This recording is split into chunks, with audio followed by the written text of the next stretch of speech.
The Child of the Cavern by Jules Verne. Sometimes called the Black Indies or the Underground City. Chapter 1. Contradictory Letters. To Mr. F.R. Starr, Engineer, 30 Canongate, Edinburgh. If Mr. James Starr will come tomorrow to the Aberfoyle Coal Mines, Dochart Pit, Yarrow Shaft, a communication of an interesting nature will be made to him. Mr. James Starr will be awaited for the whole day at the Callander Station by Harry Ford, son of the old overman Simon Ford. He is requested to keep this invitation secret. Such was the letter which James Starr received by the first post, on the 3rd of December 18. The letter bearing the Aberfoyle postmark, County of Stirling, Scotland. The engineer's curiosity was excited to the highest pitch.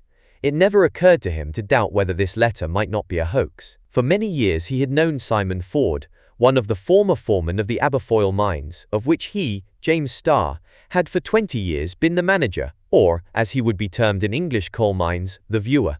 James Starr was a strongly constituted man, on whom his 55 years weighed no more heavily than if they had been 40.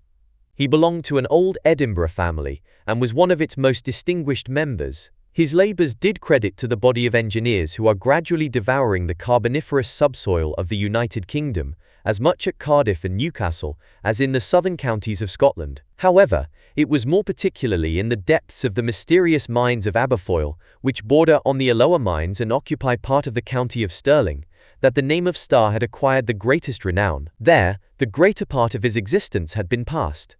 Besides this, James Starr belonged to the Scottish Antiquarian Society, of which he had been made president. He was also included amongst the most active members of the Royal Institution, and the Edinburgh Review frequently published clever articles signed by him. He was in fact one of those practical men to whom is due the prosperity of England. He held a high rank in the old capital of Scotland, which not only from a physical, but also from a moral point of view, well deserves the name of the Northern Athens. We know that the English have given to their vast extent of coal mines a very significant name. They very justly call them the Black Indies, and these Indies have contributed perhaps even more than the Eastern Indies to swell the surprising wealth of the United Kingdom. At this period, the limit of time assigned by professional men for the exhaustion of coal mines was far distant, and there was no dread of scarcity. There were still extensive mines to be worked in the two Americas. The manufactories, appropriated to so many different uses, locomotives, steamers, gasworks and sea, were not likely to fail for want of the mineral fuel. But the consumption had so increased during the last few years that certain beds had been exhausted even to their smallest veins. Now deserted, these mines perforated the ground with their useless shafts and forsaken galleries. This was exactly the case with the pits of Aberfoyle. 10 years before, the last butty had raised the last ton of coal from this colliery. The underground working stock, traction engines, trucks which run on rails along the galleries, subterranean tramways, frames to support the shaft, pipes in short, all that constituted the machinery of a mine had been brought up from its depths. The exhausted mine was like the body of a huge, fantastically shaped mastodon, from which all the organs of life have been taken, and only the skeleton remains. Nothing was left but long wooden ladders, down the Yarrow Shaft, the only one which now gave access to the lower galleries of the Dochart Pit. Above ground, the sheds, formerly sheltering the outside works, still marked the spot where the shaft of that pit had been sunk, it being now abandoned, as were the other pits, of which the whole constituted the mines of Aberfoyle. It was a sad day, when for the last time the workmen quitted the mine, in which they had lived for so many years. The engineer, James Starr, had collected the hundreds of workmen which composed the active and courageous population of the mine. Overmen, brakemen, putters, wastemen, barrowmen, masons, smiths, carpenters, outside and inside labourers, women, children and old men, all were collected in the great yard of the Dochart Pit, formerly heaped with coal from the mine. Many of these families had existed for generations in the mine of old Aberfoyle. They were now driven to seek the means of subsistence elsewhere, and they waited sadly to bid farewell to the engineer. James Starr stood upright, at the door of the vast shed in which he had for so many years superintended the powerful machines of the shaft. Simon Ford, the foreman of the Dochart Pit, then 55 years of age, and other managers and overseers, surrounded him. James Starr took off his hat. The miners, cap in hand, kept a profound silence. This farewell scene was of a touching character, not wanting in grandeur. "My friends," said the engineer, "the time has come for us to separate. The Aberfoyle mines, which for so many years have united us in a common work, are now exhausted. All our researches have not led to the discovery of a new vein, and the last block of coal has just been extracted from the Dochart pit." And in confirmation of his words, James Starr pointed to a lump of coal which had been kept at the bottom of a basket. "This piece of coal, my friends," resumed James Starr, "is like the last drop of blood which has flowed through the veins of the mine. We shall keep it as the first fragment of coal is kept, which was extracted 150 years ago from the bearings of Aberfoyle. Between these two pieces, how many generations of workmen have succeeded each other in our pits? Now it is over. The last words which your engineer will address to you are a farewell. You have lived in this mine, which your hands have emptied. The work has been hard, but not without profit for you. Our great family must disperse, and it is not probable that the future will ever again unite the scattered members. But do not forget that we have lived together for a long time, and that it will be the duty of the miners of Aberfoyle to help each other. Your old masters will not forget you either. When men have worked together, they must never be stranger to each other again. We shall keep our eye on you, and wherever you go, our recommendations shall follow you. Farewell then, my friends, and may heaven be with you." So saying, James Starr wrung the horny hand of the oldest miner, whose eyes were dim with tears. Then the overmen of the different pits came forward to shake hands with him, whilst the miners waved their caps, shouting, "Farewell, James Starr, our master and our friend." This farewell would leave a lasting remembrance in all these honest hearts. Slowly and sadly the population quitted the yard. The black soil of the roads leading to the Dochart pit resounded for the last time to the tread of miners' feet, and silence succeeded to the bustling life which had till then filled the Aberfoyle mines. One man alone remained by James Starr. This was the overman, Simon Ford. Near him stood a boy, about 15 years of age, who for some years already had been employed down below. James Starr and Simon Ford knew and esteemed each other well. "Goodbye, Simon," said the engineer. "Goodbye, Mr. Starr," replied the overman. "Let me add, till we meet again." "Yes, till we meet again, Ford," answered James Starr. "You know that I shall be always glad to see you and talk over old times." "I know that, Mr. Starr. My house in Edinburgh is always open to you." "It's a long way off, is Edinburgh?" answered the man, shaking his head. "Aye, a long way from the Dochart pit." "A long way, Simon? Where do you mean to live?" "Even here, Mr. Starr. We're not going to leave the mine, our good old nurse, just because her milk is dried up. My wife, my boy, and myself, we mean to remain faithful to her." "Goodbye then, Simon," replied the engineer, whose voice, in spite of himself, betrayed some emotion. "No, I tell you, it's till we meet again, Mr. Starr, and not just goodbye," returned the foreman. "Mark my words, Aberfoyle will see you again." The engineer did not try to dispel the man's illusion. He patted Harry's head, again wrung the father's hand, and left the mine. All this had taken place 10 years ago, but notwithstanding the wish which the overman had expressed to see him again, during that time Starr had heard nothing of him. It was after 10 years of separation that he got this letter from Simon Ford, requesting him to take without delay the road to the old Aberfoyle colliery. A communication of an interesting nature. What could it be? Dochart pit? Yarrow shaft? What recollections of the past these names brought back to him? Yes, that was a fine time, that of work, of struggle, the best part of the engineer's life. Starr reread his letter. He pondered over it in all its bearings. He much regretted that just a line more had not been added by Ford. He wished he had not been quite so laconic. Was it possible that the old foreman had discovered some new vein? No. Starr remembered with what minute care the mines had been explored before the definite cessation of the works. He had himself proceeded to the lowest soundings, without finding the least trace in the soil, burrowed in every direction. They had even attempted to find coal under strata which are usually below it, such as the Devonian red sandstone, but without result. James Starr had therefore abandoned the mine with the absolute conviction that it did not contain another bit of coal. "No," he repeated, "no! How is it possible that anything which could have escaped my researches should be revealed to those of Simon Ford?" However, the old overman must well know that such a discovery would be the one thing in the world to interest me, and this invitation, which I must keep secret, to repair to the Dochart pit. James Starr always came back to that. On the other hand, the engineer knew Ford to be a clever miner, peculiarly endowed with the instinct of his trade. He had not seen him since the time when the Aberfoyle colliery was abandoned, and did not know either what he was doing or where he was living, with his wife and his son. All that he now knew was that a rendezvous had been appointed him at the Yarrow shaft, and that Harry, Simon Ford's son, was to wait for him during the whole of the next day at the Callander station. "I shall go, said Starr, his excitement increasing as the time drew near. Our worthy engineer belonged to that class of men whose brain is always on the boil, like a kettle on a hot fire. In some of these brain kettles, the ideas bubble over. In others, they just simmer quietly. Now on this day, James Starr's ideas were boiling fast. But suddenly, an unexpected incident occurred. This was the drop of cold water, which in a moment was to condense all the vapors of the brain. About 6 in the evening, by the third post, Starr's servant brought him a second letter. This letter was enclosed in a coarse envelope and evidently directed by a hand unaccustomed to the use of a pen. James Starr tore it open. It contained only a scrap of paper, yellowed by time, and apparently torn out of an old copybook. On this paper was written a single sentence, thus worded: "It is useless for the engineer James Starr to trouble himself, Simon Ford's letter being now without object." No signature. Chapter 2. On the Road. The course of James Starr's ideas was abruptly stopped when he got this second letter contradicting the first. "What does this mean?" said he to himself. He took up the torn envelope and examined it. Like the other, it bore the Aberfoyle postmark. It had therefore come from the same part of the county of Stirling.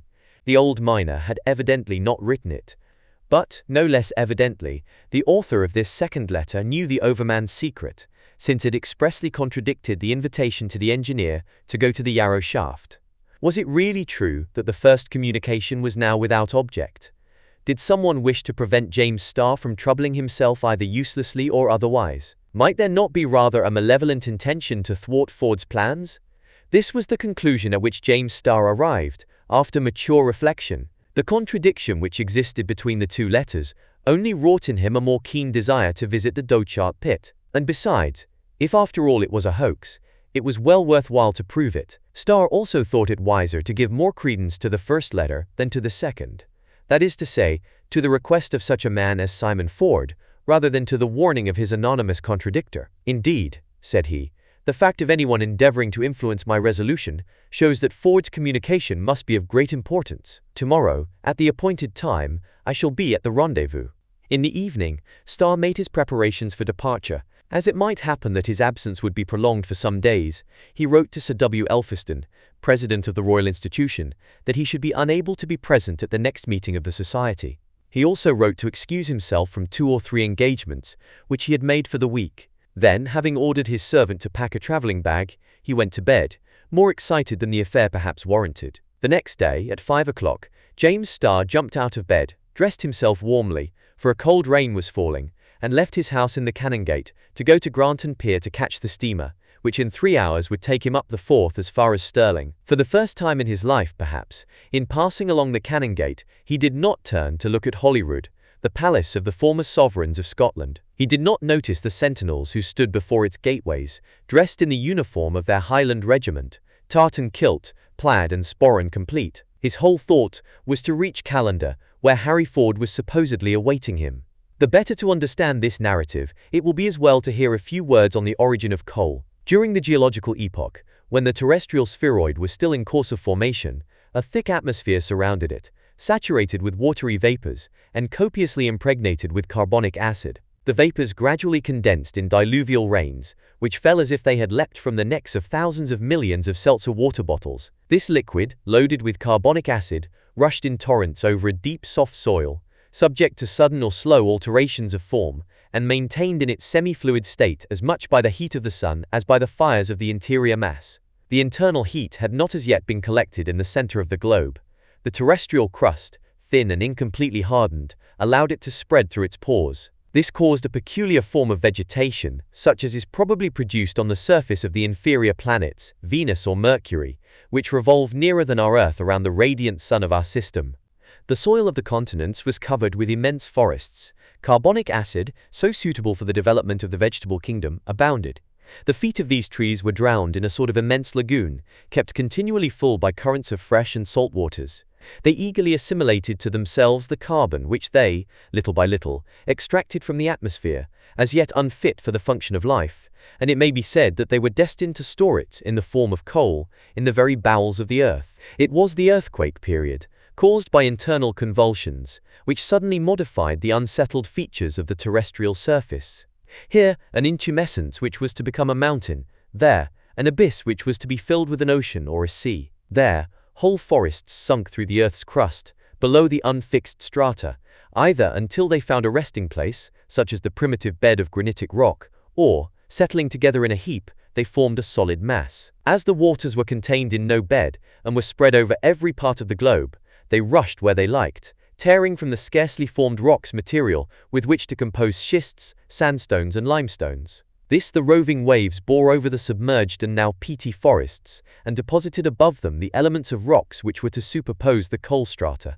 In course of time, periods of which include millions of years, these earths hardened in layers, and enclosed under a thick carapace of puddingstone, schist, compact or friable sandstone, gravel and stones, the whole of the massive forests. And what went on in this gigantic crucible, where all this vegetable matter had accumulated, sunk to various depths, a regular chemical operation, a sort of distillation. All the carbon contained in these vegetables had agglomerated, and little by little coal was forming under the double influence of enormous pressure and the high temperature maintained by the internal fires, at this time so close to it.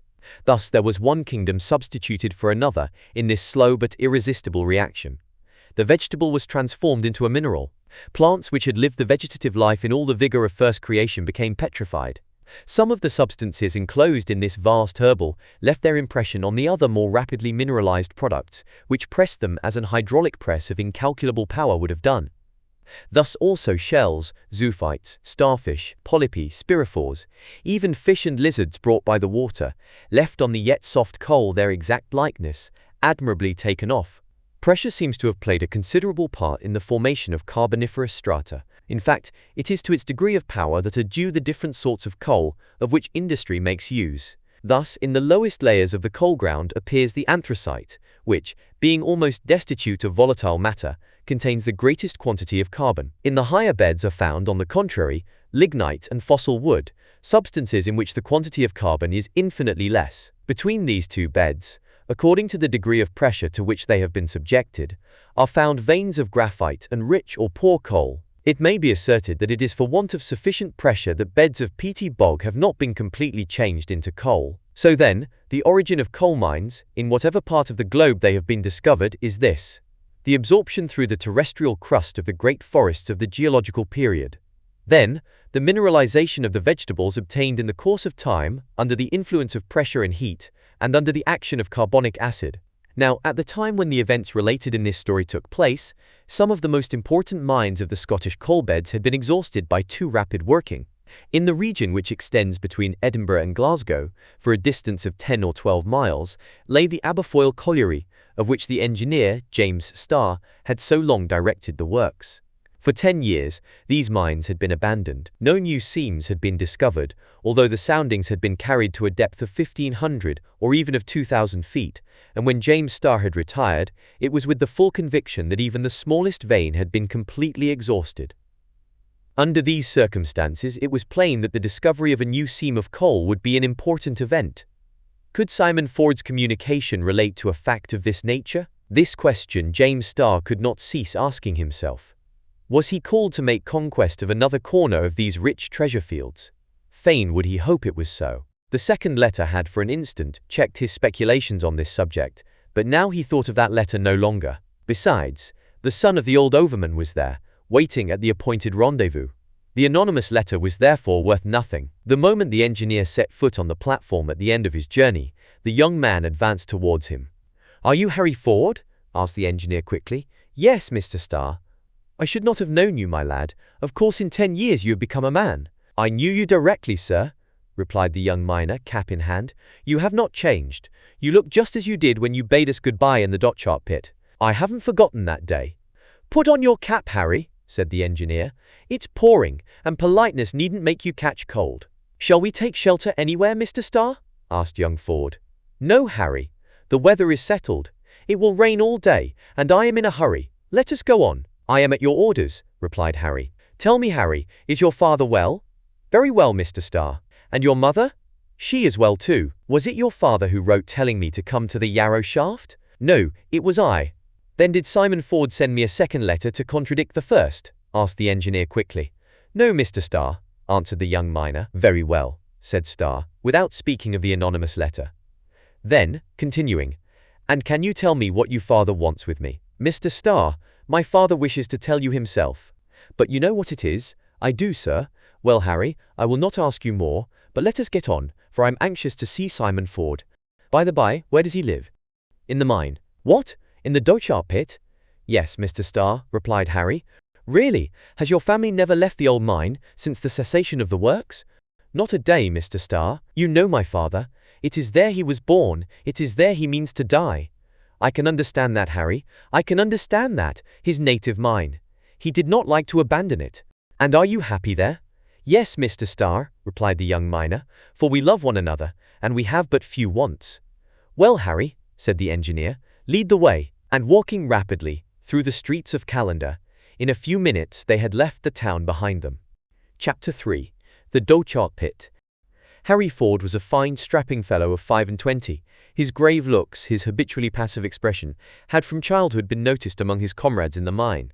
His regular features, his deep blue eyes, his curly hair, rather chestnut than fair, the natural grace of his person, altogether made him a fine specimen of a lowlander. Accustomed from his earliest days to the work of the mine, he was strong and hardy, as well as brave and good. Guided by his father, and impelled by his own inclinations, he had early begun his education, and at an age when most lads are little more than apprentices, he had managed to make himself of some importance, a leader in fact among his fellows, and few are very ignorant in a country which does all it can to remove ignorance. Though, during the first years of his youth, the pick was never out of Harry's hand, nevertheless the young miner was not long in acquiring sufficient knowledge to raise him into the upper class of the miners, and he would certainly have succeeded his father as overman of the Dochart pit if the colliery had not been abandoned. James Starr was still a good walker, yet he could not easily have kept up with his guide if the latter had not slackened his pace. The young man, carrying the engineer's bag, followed the left bank of the river for about a mile. Leaving its winding course, they took a road under tall, dripping trees. Wide fields lay on either side, around isolated farms. In one field a herd of hornless cows were quietly grazing. In another sheep with silky wool, like those in a child's toy sheepfold. The Yarrow shaft was situated 4 miles from Callander. Whilst walking, James Starr could not but be struck with the change in the country. He had not seen it since the day when the last ton of Aberfoyle coal had been emptied into railway trucks to be sent to Glasgow. Agricultural life had now taken the place of the more stirring, active, industrial life. The contrast was all the greater, because, during winter, fieldwork is at a standstill. But formerly, at whatever season, the mining population, above and below ground, filled the scene with animation. Great wagons of coal used to be passing night and day. The rails, with their rotten sleepers, now disused, were then constantly ground by the weight of wagons. Now stony roads took the place of the old mining tramways. James Starr felt as if he was traversing a desert. The engineer gazed about him with a saddened eye. He stopped now and then to take breath. He listened. The air was no longer filled with distant whistlings and the panting of engines. None of those black vapors which the manufacturer loves to see hung in the horizon, mingling with the clouds. No tall cylindrical or prismatic chimney vomited out smoke after being fed from the mine itself. No blast pipe was puffing out its white vapor. The ground, formerly black with coal dust, had a bright look, to which James Starr's eyes were not accustomed. When the engineer stood still, Harry Ford stopped also. The young miner waited in silence. He felt what was passing in his companion's mind, and he shared his feelings. He, a child of the mine, whose whole life had been passed in its depths. Yes, Harry, it is all changed, said Starr. But at the rate we worked, of course the treasures of coal would have been exhausted some day. Do you regret that time? I do regret it, Mr. Starr, answered Harry. The work was hard, but it was interesting, as are all struggles. No doubt, my lad, a continuous struggle against the dangers of landslips, fires, inundations, explosions of fire damp like claps of thunder. One had to guard against all those perils. You say well. It was a struggle, and consequently an exciting life. The miners of Alva have been more favoured than the miners of Aberfoyle, Mr. Starr. Aye, Harry, so they have, replied the engineer. Indeed, cried the young man, it's a pity that all the globe was not made of coal, then there would have been enough to last millions of years. No doubt there would, Harry. It must be acknowledged, however, that nature has shown more forethought by forming our sphere principally of sandstone, limestone and granite, which fire cannot consume. Do you mean to say, Mr. Starr, that mankind would have ended by burning their own globe? Yes, the whole of it, my lad, answered the engineer. The earth would have passed to the last, bit into the furnaces of engines, machines, steamers, gas factories. Certainly, that would have been the end of our world one fine day. There is no fear of that now, Mr. Starr, but yet, the mines will be exhausted, no doubt, and more rapidly than the statistics make out. That will happen, Harry, and in my opinion England is very wrong in exchanging her fuel for the gold of other nations. I know well, added the engineer, that neither hydraulics nor electricity has yet shown all they can do, and that someday these two forces will be more completely utilized. But no matter. Coal is of a very practical use, and lends itself easily to the various wants of industry. Unfortunately, man cannot produce it at will. Though our external forests grow incessantly under the influence of heat and water, our subterranean forests will not be reproduced, and if they were, the globe would never be in the state necessary to make them into coal. James Starr and his guide, whilst talking, had continued their walk at a rapid pace. An hour after leaving Callander they reached the Dochart pit. The most indifferent person would have been touched at the appearance this deserted spot presented. It was like the skeleton of something that had formerly lived. A few wretched trees bordered a plain where the ground was hidden under the black dust of the mineral fuel, but no cinders nor even fragments of coal were to be seen. All had been carried away and consumed long ago. They walked into the shed which covered the opening of the Yarrow shaft, whence ladders still gave access to the lower galleries of the pit. The engineer bent over the opening. Formerly from this place could be heard the powerful whistle of the air inhaled by the ventilators. It was now a silent abyss. It was like being at the mouth of some extinct volcano. When the mine was being worked, ingenious machines were used in certain shafts of the Aberfoyle colliery, which in this respect was very well off. Frames furnished with automatic lifts, working in wooden slides, oscillating ladders, called man-engines, which, by a simple movement, permitted the miners to descend without danger. But all these appliances had been carried away, after the cessation of the works. In the Yarrow shaft there remained only a long succession of ladders, separated at every 50 feet by narrow landings. 30 of these ladders, placed thus end to end, led the visitor down into the lower gallery, a depth of 1,500 feet. This was the only way of communication which existed between the bottom of the Dochart pit and the open air. As to air, that came in by the Yarrow shaft, from whence galleries communicated with another shaft, whose orifice opened at a higher level. The warm air naturally escaped by this species of inverted siphon. "I will follow you, my lad," said the engineer, signing to the young man to precede him. "As you please, Mr. Starr. Have you your lamp?" "Yes, and I only wish it was still the safety lamp which we formerly had to use." "Sure enough," returned James Starr, "there is no fear of fire-damp explosions now." Harry was provided with a simple oil lamp, the wick of which he lighted. In the mine, now empty of coal, escapes of light carburetted hydrogen could not occur. As no explosion need be feared, there was no necessity for interposing between the flame and the surrounding air, that metallic screen which prevents the gas from catching fire. The Davy lamp was of no use here, but if the danger did not exist, it was because the cause of it had disappeared, and with this cause, the combustible in which formerly consisted the riches of the Dochart pit. Harry descended the first steps of the upper ladder. Starr followed.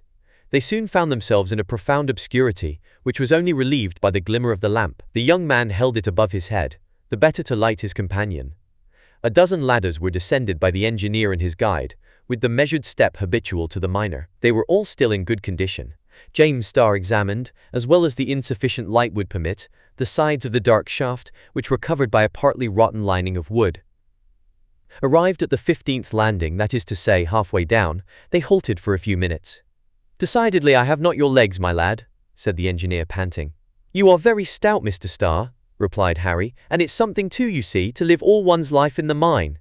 "Right, Harry. Formerly, when I was 20, I could have gone down all at a breath. Come forward." But just as the two were about to leave the platform, a voice, as yet far distant, was heard in the depths of the shaft. It came up like a sonorous billow, swelling as it advanced, and becoming more and more distinct. "Halloo! Who comes here?" asked the engineer, stopping Harry. "I cannot say," answered the young miner. "Is it not your father?" "My father, Mr. Starr?" "No. Some neighbor then?" "We have no neighbors in the bottom of the pit," replied Harry. "We are alone, quite alone." "Well, we must let this intruder pass," said James Starr. "Those who are descending must yield the path to those who are ascending." They waited. The voice broke out again with a magnificent burst, as if it had been carried through a vast speaking trumpet, and soon a few words of a Scotch song came clearly to the ears of the young miner. "The 100 Pipers!" cried Harry. Well, I shall be much surprised if that comes from the lungs of any man but Jack Ryan." "And who is this Jack Ryan?" asked James Starr. "An old mining comrade," replied Harry. Then, leaning from the platform, "Halloo! Jack!" he shouted.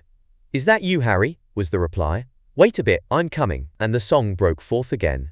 In a few minutes, a tall fellow of 25, with a merry face, smiling eyes, a laughing mouth, and sandy hair, appeared at the bottom of the luminous cone which was thrown from his lantern, and set foot on the landing of the 15th ladder. His first act was to vigorously wring the hand which Harry extended to him. "Delighted to meet you," he exclaimed. "If I had only known you were to be above ground today, I would have spared myself going down the Yarrow shaft." "This is Mr. James Starr," said Harry, turning his lamp towards the engineer, who was in the shadow. "Mr. Starr!" cried Jack Ryan. "Ah, sir, I could not see. Since I left the mine, my eyes have not been accustomed to see in the dark, as they used to do. Ah, I remember a laddie who was always singing. That was 10 years ago. It was you, no doubt?" "Aye, Mr. Starr, but in changing my trade I haven't changed my disposition. It's far better to laugh and sing than to cry and whine." "You're right there, Jack Ryan. And what do you do now, as you have left the mine?" "I am working on the Melrose farm, 40 miles from here." "Ah, it's not like our Aberfoyle mines. The pick comes better to my hand than the spade or hoe." And then, in the old pit, there were vaulted roofs, to merrily echo one's songs while up above ground. "But you are going to see old Simon, Mr. Starr?" "Yes, Jack," answered the engineer. "Don't let me keep you then." "Tell me, Jack," said Harry, "what was taking you to our cottage today?" "I wanted to see you, man," replied Jack, "and ask you to come to the Irvine Games.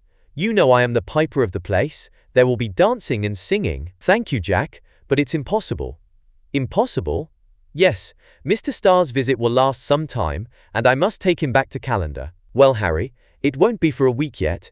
By that time Mr. Starr's visit will be over, I should think, and there will be nothing to keep you at the cottage." "Indeed, Harry," said James Starr, "you must profit by your friend Jack's invitation." "Well, I accept it, Jack," said Harry. "In a week we will meet at Irvine." "In a week, that's settled," returned Ryan. "Goodbye, Harry. Your servant, Mr. Starr. I am very glad to have seen you again.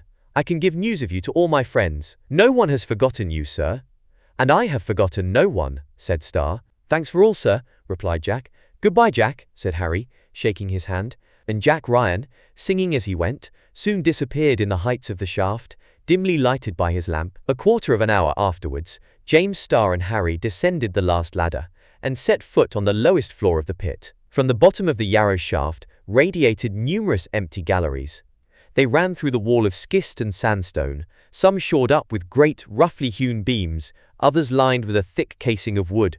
In every direction embankments supplied the place of the excavated veins. Artificial pillars were made of stone from neighboring quarries, and now they supported the ground, that is to say, the double layer of tertiary and quaternary soil, which formerly rested on the seam itself. Darkness now filled the galleries, formerly lighted either by the miner's lamp or by the electric light, the use of which had been introduced in the mines. "Will you not rest a while, Mr. Starr?" asked the young man. "No, my lad," replied the engineer, "for I am anxious to be at your father's cottage." "Follow me then, Mr. Starr. I will guide you, and yet I dare say you could find your way perfectly well through this dark labyrinth."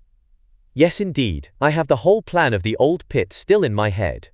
Harry, followed by the engineer, and holding his lamp high the better to light their way, walked along a high gallery, like the nave of a cathedral. Their feet still struck against the wooden sleepers which used to support the rails.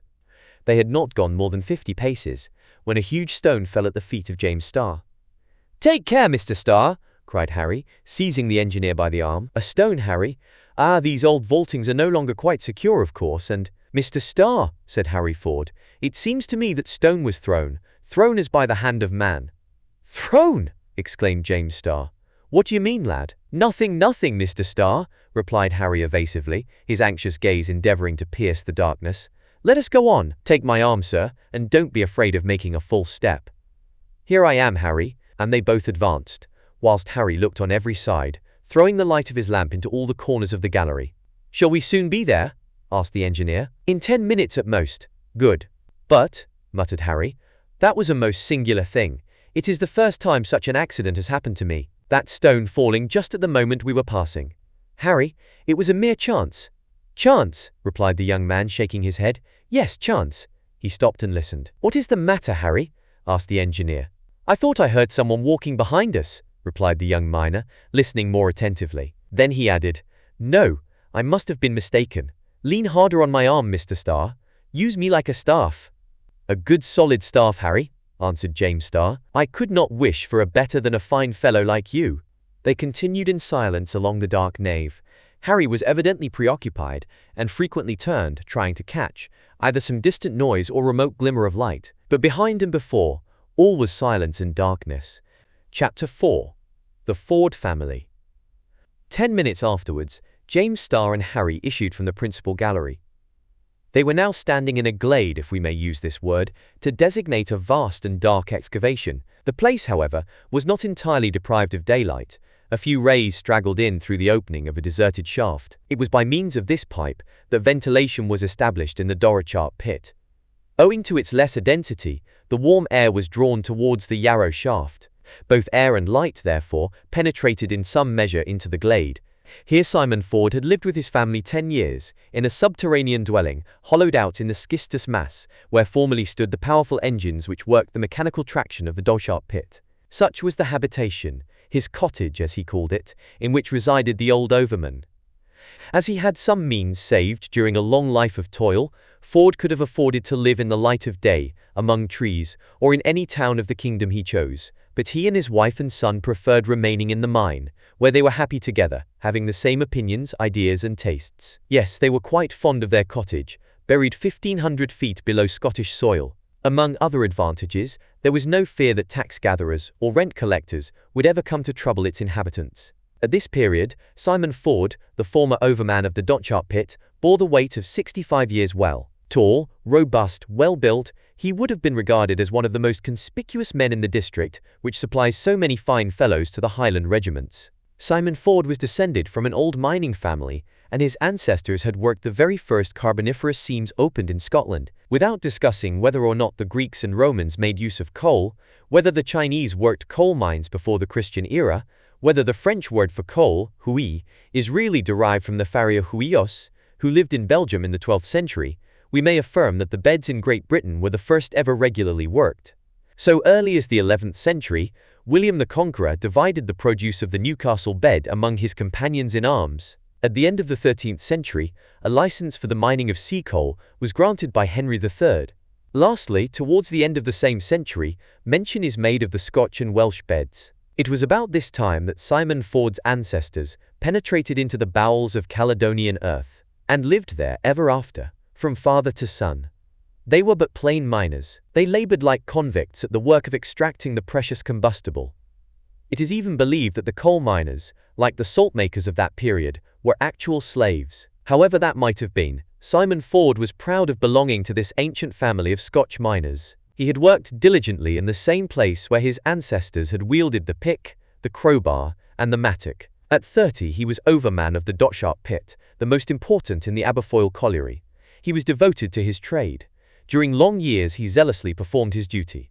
His only grief had been to perceive the bed becoming impoverished, and to see the hour approaching when the seam would be exhausted. It was then he devoted himself to the search for new veins in all the Aberfoyle pits, which communicated underground one with another. He had had the good luck to discover several during the last period of the working. His miner's instinct assisted him marvelously, and the engineer, James Starr, appreciated him highly. It might be said that he divined the course of seams in the depths of the coal mine, as a hydroscope reveals springs in the bowels of the earth. He was par excellence the type of a miner whose whole existence is indissolubly connected with that of his mine. He had lived there from his birth, and now that the works were abandoned, he wished to live there still. His son Harry foraged for the subterranean housekeeping. As for himself, during those 10 years he had not been 10 times above ground. "Go up there, what is the good?" he would say, and refused to leave his black domain. The place was remarkably healthy, subject to an equable temperature. The old overman endured neither the heat of summer nor the cold of winter. His family enjoyed good health. What more could he desire? But at heart he felt depressed. He missed the former animation, movement, and life in the well-worked pit. He was, however, supported by one fixed idea. "No, no, the mine is not exhausted," he repeated. And that man would have given serious offense who could have ventured to express before Simon Ford any doubt that old Aberfoyle would one day revive. He had never given up the hope of discovering some new bed which would restore the mine to its past splendor.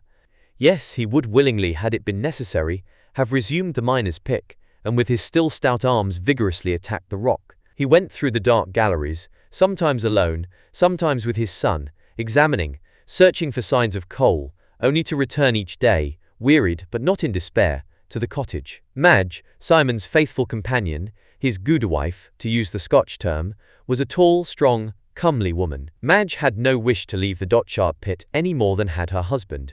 She shared all his hopes and regrets. She encouraged him, she urged him on, and talked to him in a way which cheered the heart of the old overman.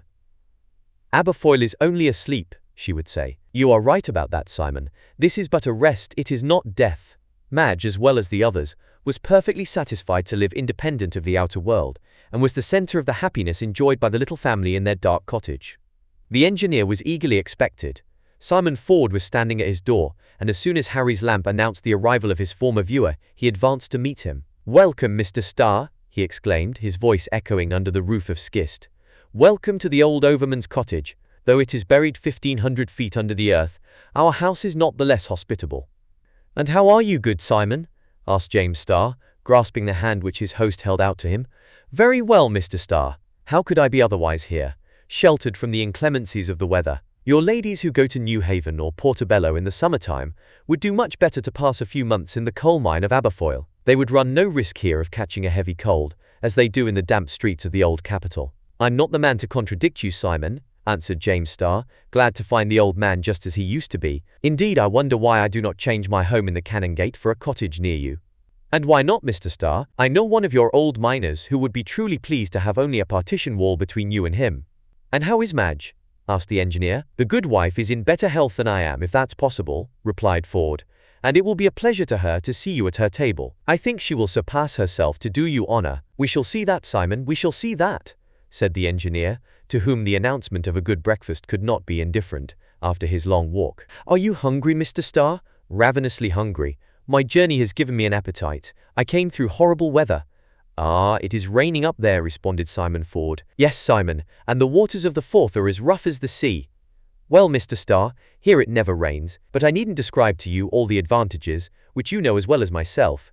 Here we are at the cottage. That is the chief thing, and I again say you are welcome, sir." Simon Ford, followed by Harry, ushered their guest into the dwelling. James Starr found himself in a large room, lighted by numerous lamps, one hanging from the colored beams of the roof. "The soup is ready, wife," said Ford, "and it mustn't be kept waiting any more than Mr. Starr. He is as hungry as a miner, and he shall see that our boy doesn't let us want for anything in the cottage. By the by, Harry," added the old overman, turning to his son, "Jack Ryan came here to see you." "I know, father. We met him in the Yarrow shaft. He's an honest and a merry fellow," said Ford, "but he seems to be quite happy above ground. He hasn't the true miner's blood in his veins. Sit down, Mr. Starr, and have a good dinner, for we may not sup till late." As the engineer and his hosts were taking their places. "One moment, Simon," said James Starr. "Do you want me to eat with a good appetite?" "It will be doing us all possible honor, Mr. Starr," answered Ford. "Well, in order to eat heartily, I must not be at all anxious. Now I have 2 questions to put to you." "Go on, sir." "Your letter told me of a communication which was to be of an interesting nature." "It is very interesting indeed." "To you?" "To you and to me, Mr. Starr. But I do not want to tell it you until after dinner, and on the very spot itself. Without that you would not believe me." "Simon," resumed the engineer, "look me straight in the face. An interesting communication? Yes. Good. I will not ask more," he added, as if he had read the reply in the old overman's eyes. "And the second question?" asked the latter. "Do you know, Simon, who the person is who can have written this?" answered the engineer, handing him the anonymous letter. Ford took the letter and read it attentively. Then giving it to his son, "Do you know the writing?" he asked. "No, father," replied Harry. "And had this letter the Aberfoyle postmark?" inquired Simon Ford. "Yes, like yours," replied James Starr. "What do you think of that, Harry?" said his father, his brow darkening. "I think, father," returned Harry, "that someone has had some interest in trying to prevent Mr. Starr from coming to the place where you invited him." "But who?" exclaimed the old miner. "Who could have possibly guessed enough of my secret?" And Simon fell into a reverie, from which he was aroused by his wife. "Let us begin, Mr. Starr," she said. "The soup is already getting cold. Don't think any more of that letter just now." On the old woman's invitation, each drew in his chair, James Starr opposite to Madge, To do him honor, the father and son opposite to each other. It was a good Scotch dinner. First they ate hotchpotch, soup with the meat swimming in capital broth. As old Simon said, his wife knew no rival in the art of preparing hotchpotch. It was the same with the cocky leekie, a cock stewed with leeks, which merited high praise. The whole was washed down with excellent ale, obtained from the best brewery in Edinburgh. But the principal dish consisted of a haggis, the national pudding, made of meat and barley meal. This remarkable dish, which inspired the poet Burns with one of his best odes, shared the fate of all the good things in this world. It passed away like a dream. Madge received the sincere compliments of her guest. The dinner ended with cheese and oatcake, accompanied by a few small glasses of Usquebaugh, capital whiskey, 25 years old, just Harry's age. The repast lasted a good hour. James Starr and Simon Ford had not only eaten much, but talked much too, chiefly of their past life in the old Aberfoyle mine. Harry had been rather silent. Twice he had left the table, and even the house. He evidently felt uneasy since the incident of the stone, and wished to examine the environs of the cottage. The anonymous letter had not contributed to reassure him. Whilst he was absent, the engineer observed to Ford and his wife, "That's a fine lad you have there, my friends." "Yes, Mr. Starr, he is a good and affectionate son," replied the old overman earnestly. "Is he happy with you in the cottage? He would not wish to leave us. Don't you think of finding him a wife some day?" "A wife for Harry?" exclaimed Ford. "And who would it be? A girl from up yonder, who would love merry-makings and dancing, who would prefer her clan to our mine. Harry wouldn't do it." "Simon," said Madge, "you would not forbid that Harry should take a wife?" "I would forbid nothing," returned the old miner, "but there's no hurry about that. Who knows but we may find one for him."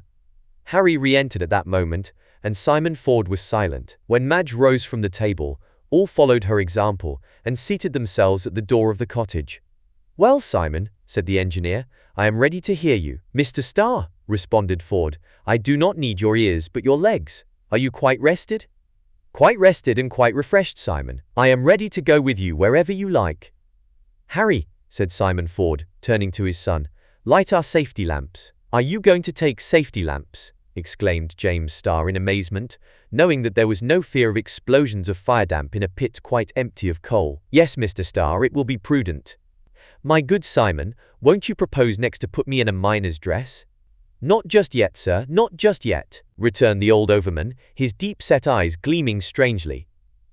Harry soon reappeared, carrying 3 safety lamps. He handed one of these to the engineer, the other to his father, and kept the third hanging from his left hand, whilst his right was armed with a long stick. "Forward," said Simon Ford, taking up a strong pick, which was leaning against the wall of the cottage. "Forward," echoed the engineer. "Goodbye, Madge." "God speed you," responded the good woman. "A good supper, wife, do you hear?" exclaimed Ford. "We shall be hungry when we come back, and will do it justice." Chapter 5. Some strange phenomena.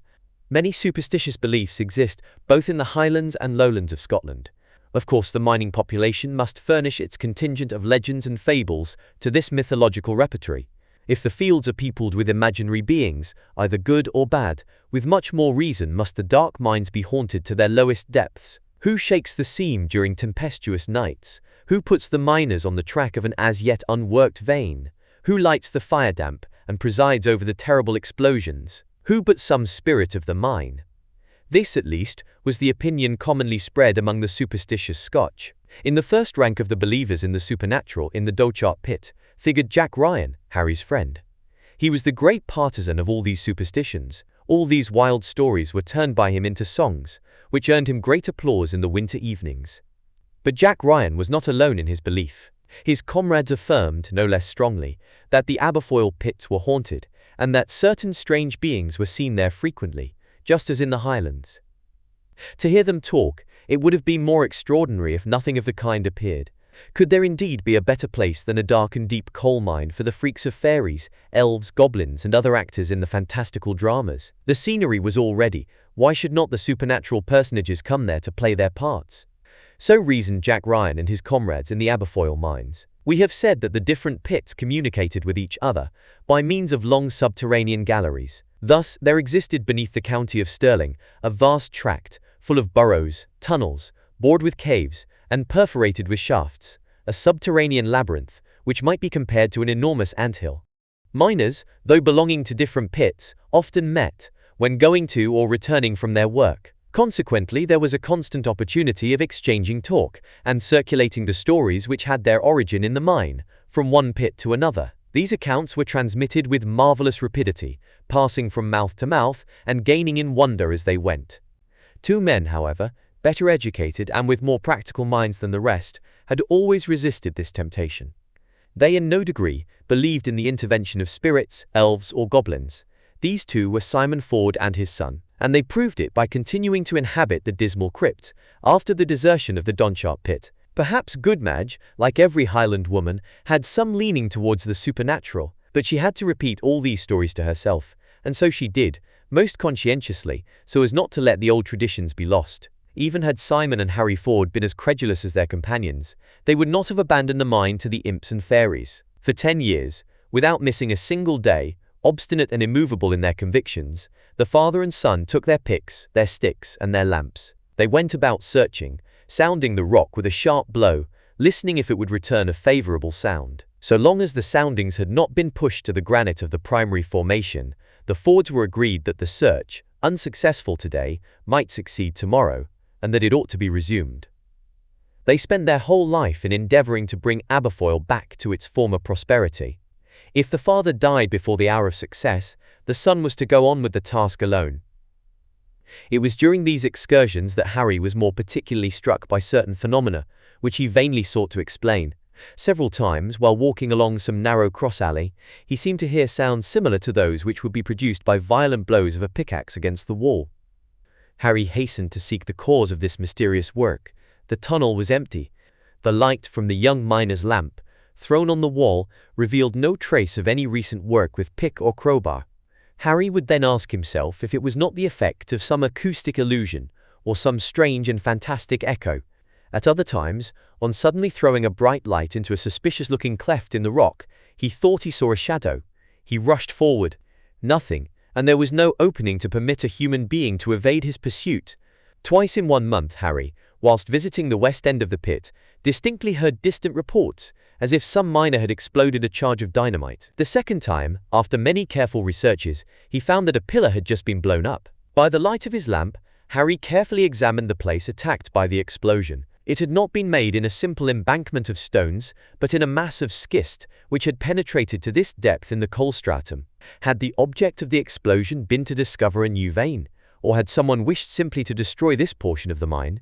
Thus he questioned, and when he made known this occurrence to his father, neither could the old overman nor he himself answer the question in a satisfactory way. "It is very queer," Harry often repeated. "The presence of an unknown being in the mine seems impossible, and yet there can be no doubt about it. Does someone besides ourselves wish to find out if a seam yet exists?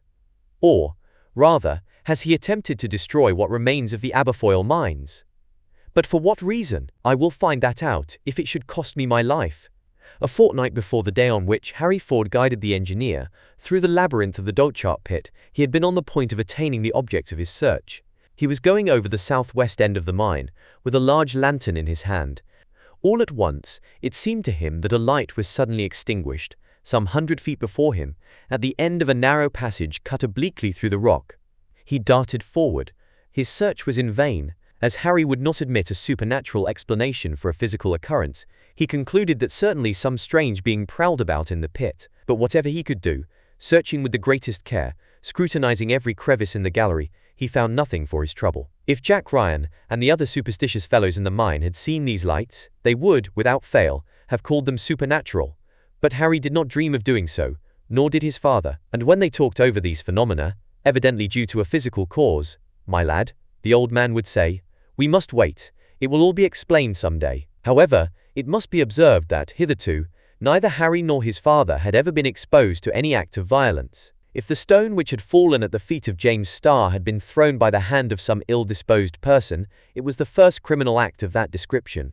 James Starr was of opinion that the stone had become detached from the roof of the gallery, but Harry would not admit of such a simple explanation. According to him, the stone had not fallen, it had been thrown. For otherwise, without rebounding, it could never have described a trajectory as it did. Harry saw in it a direct attempt against himself and his father, or even against the engineer. Chapter 6. Simon Ford's Experiment. The old clock in the cottage struck 1 as James Starr and his 2 companions went out, A dim light penetrated through the ventilating shaft into the glade. Harry's lamp was not necessary here, but it would very soon be of use, for the old overman was about to conduct the engineer to the very end of the dockchart pit. After following the principal gallery for a distance of 2 miles, the 3 explorers, for, as will be seen, this was a regular exploration, arrived at the entrance of a narrow tunnel. It was like a nave, the roof of which rested on woodwork, covered with white moss. It followed very nearly the line traced by the course of the River Forth, 1,500 feet above. "So, we are going to the end of the last vein?" said James Starr. "Aye, you know the mine well still." "Well, Simon," returned the engineer, "it will be difficult to go further than that if I don't mistake." "Yes, indeed, Mr. Starr, that was where our picks tore out the last bit of coal in the seam. I remember it as if it were yesterday. I myself gave that last blow, and it re-echoed in my heart more dismally than on the rock. Only sandstone and schist were round us after that, and when the truck rolled towards the shaft I followed, with my heart as full as though it were a funeral. It seemed to me that the soul of the mine was going with it." The gravity with which the old man uttered these words impressed the engineer, who was not far from sharing his sentiments. They were those of the sailor who leaves his disabled vessel, of the proprietor who sees the house of his ancestors pulled down. He pressed Ford's hand, but now the latter seized that of the engineer and wringing it. "That day we were all of us mistaken," he exclaimed. "No, the old mine was not dead. It was not a corpse that the miners abandoned, and I dare to assert, Mr. Starr, that its heart beats still." "Speak, Ford. Have you discovered a new vein?" cried the engineer, unable to contain himself. "I know you have. Your letter could mean nothing else." "Mr. Starr," said Simon Ford, "I did not wish to tell any man but yourself. And you did quite right, Ford, but tell me how, by what signs are you sure?" "Listen, sir," resumed Simon, "it is not a seam that I have found." "What is it then?" "Only positive proof that such a seam exists." "And the proof? Could fire damp issue from the bowels of the earth if coal was not there to produce it?" "No, certainly not," replied the engineer. "No coal, no fire damp. No effects without a cause. Just as no smoke without fire." "Ah, and have you recognized the presence of light carburetted hydrogen?" "An old miner could not be deceived," answered Ford. "I have met with our old enemy, the fire damp." "But suppose it was another gas," said Starr. "Fire damp is almost without smell, and colorless. It only really betrays its presence by an explosion." "Mr. Starr," said Simon Ford, "will you let me tell you what I have done?" Harry had once or twice observed something remarkable in his excursions to the west end of the mine. Fire, which suddenly went out, sometimes appeared along the face of the rock, or on the embankment of the further galleries. How those flames were lighted I could not and cannot say, but they were evidently owing to the presence of fire damp, and to me fire damp means a vein of coal. "Did not these fires cause any explosion?"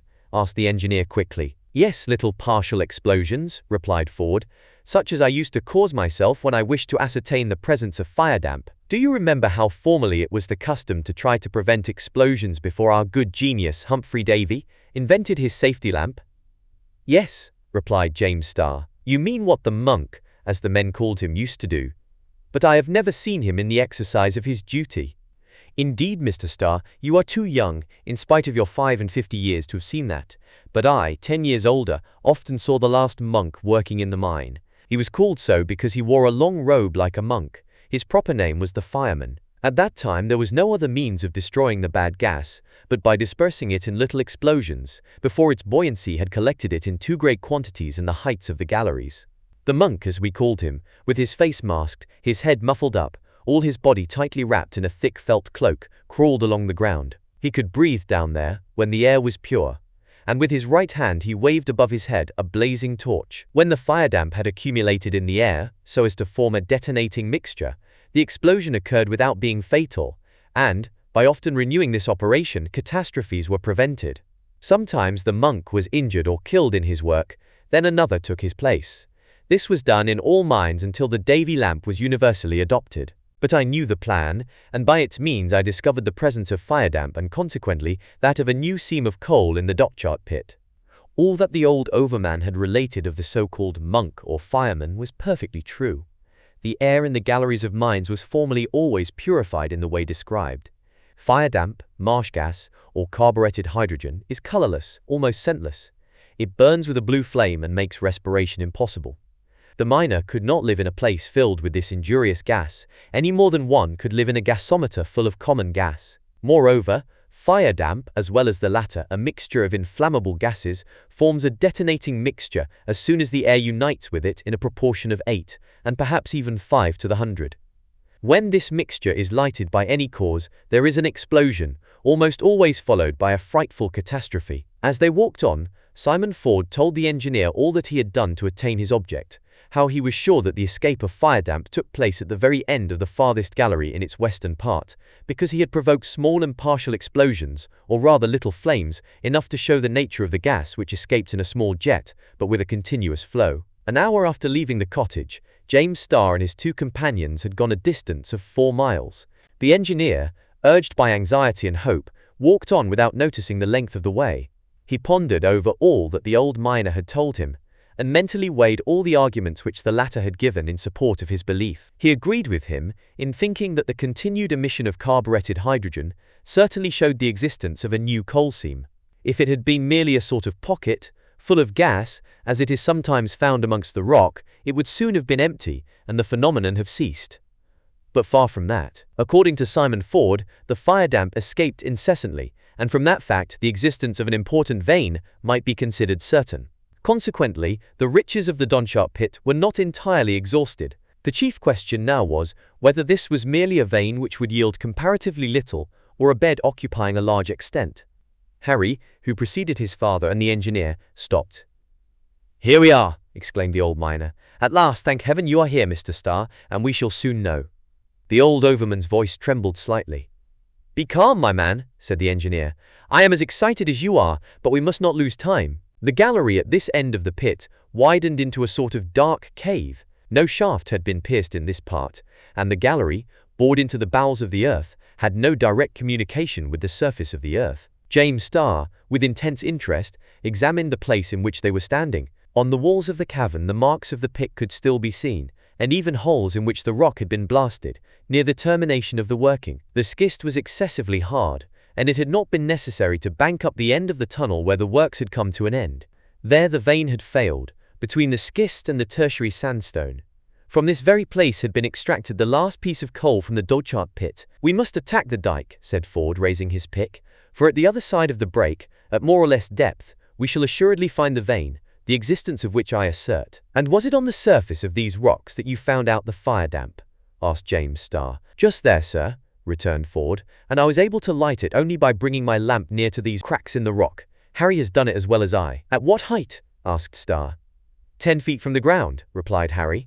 James Starr had seated himself on a rock. After critically inhaling the air of the cavern, he gazed at the 2 miners, almost as if doubting their words, decided as they were. In fact, carburetted hydrogen is not completely scentless, and the engineer, whose sense of smell was very keen, was astonished that it had not revealed the presence of the explosive gas. At any rate, if the gas had mingled at all with the surrounding air, it could only be in a very small stream. There was no danger of an explosion, and they might without fear open the safety lamp to try the experiment, just as the old miner had done before. What troubled James Starr was, not lest too much gas mingled with the air, but lest there should be little or none. "Could they have been mistaken?" he murmured. "No, these men know what they are about, and yet—" He waited, not without some anxiety, until Simon Ford's phenomenon should have taken place. But just then, it seemed that Harry, like himself, had remarked the absence of the characteristic odor of fire damp, for he exclaimed in an altered voice, "Father, I should say the gas was no longer escaping through the cracks." "No longer!" cried the old miner, and, pressing his lips tight together, he snuffed the air several times. Then, all at once, with a sudden movement, "Hand me your lamp, Harry," he said.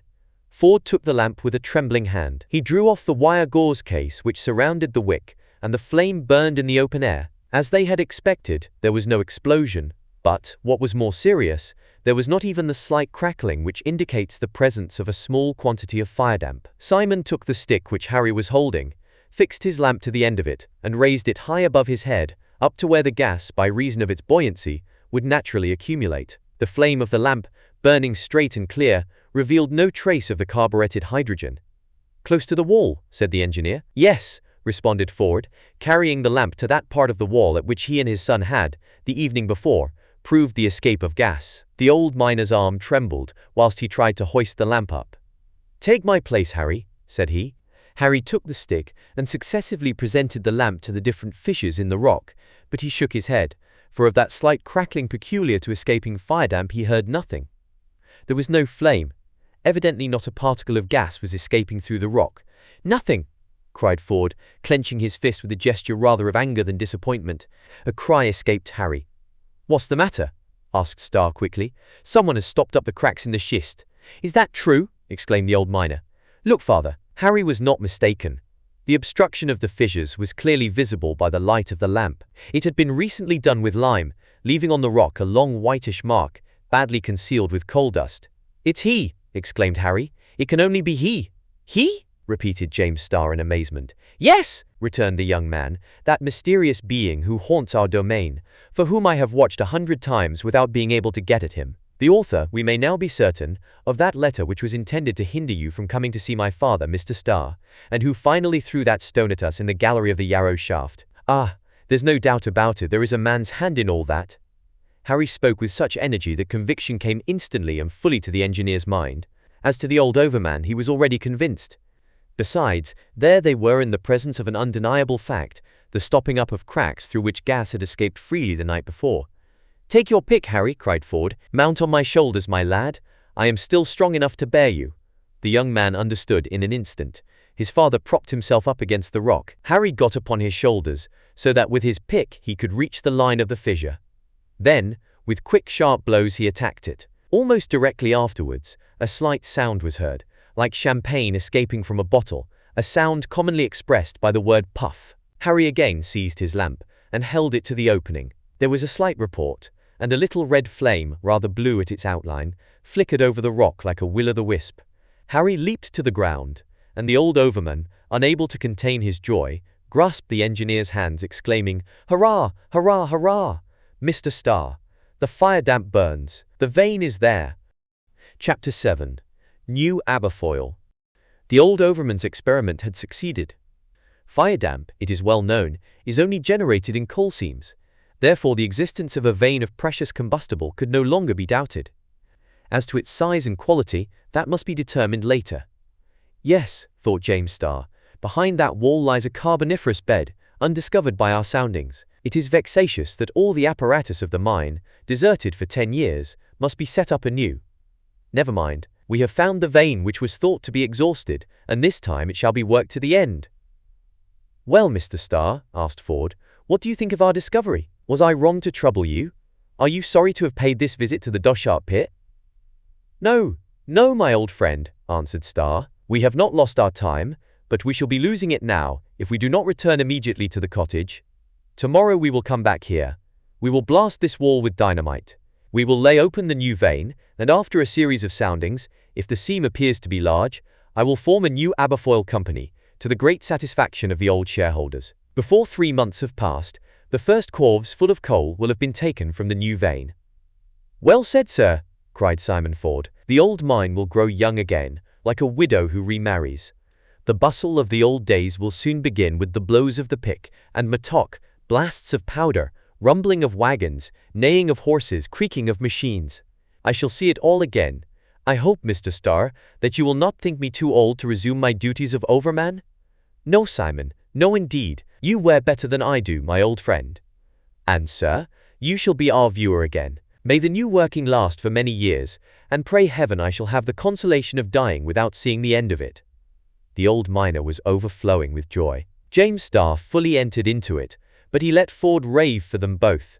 Harry alone remained thoughtful. To his memory recurred the succession of singular, inexplicable circumstances attending the discovery of the new bed. It made him uneasy about the future. An hour afterwards, James Starr and his 2 companions were back in the cottage. The engineer supped with good appetite, listening with satisfaction to all the plans unfolded by the old overman. And had it not been for his excitement about the next day's work, he would never have slept better than in the perfect stillness of the cottage.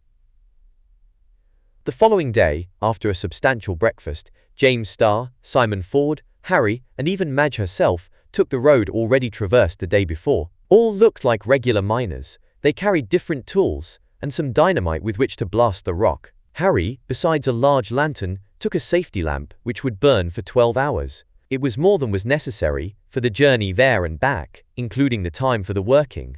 supposing a working was possible. "To work! To work!" shouted Ford, when the party reached the further end of the passage, and he grasped a heavy crowbar and brandished it. "Stop one instant," said Starr. "Let us see if any change has taken place, and if the fire damp still escapes through the crevices." "You are right, Mr. Starr," said Harry. "Whoever stopped it up yesterday may have done it again today." Madge, seated on a rock, carefully observed the excavation and the wall which was to be blasted. It was found that everything was just as they left it. The crevices had undergone no alteration. The carburetted hydrogen still filtered through, though in a small stream, which was no doubt because it had had a free passage since the day before. As the quantity was so small, it could not have formed an explosive mixture with the air inside. James Starr and his companions could therefore proceed in security. Besides, the air grew purer by rising to the heights of the Dochart pit, and the fire damp spreading through the atmosphere would not be strong enough to make any explosion. "To work, then," repeated Ford, and soon the rock flew in splinters under his skillful blows. The break was chiefly composed of pudding stone, interspersed with sandstone and schist, such as is most often met with between the coal veins.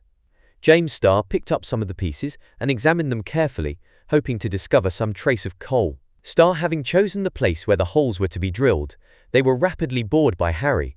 Some cartridges of dynamite were put into them. As soon as the long, tarred safety match was laid, it was lighted on a level with the ground. James Starr and his companions then went off to some distance. "Oh, Mr. Starr," said Simon Ford, a prey to agitation, which he did not attempt to conceal. "Never, no, never has my old heart beaten so quick before. I am longing to get at the vein." "Patience, Simon," responded the engineer. "You don't mean to say that you think you are going to find a passage already open behind that dike?" "Excuse me, sir," answered the old overman, "but of course I think so. If there was good luck in the way Harry and I discovered this place, why shouldn't the good luck go on?" As he spoke, came the explosion.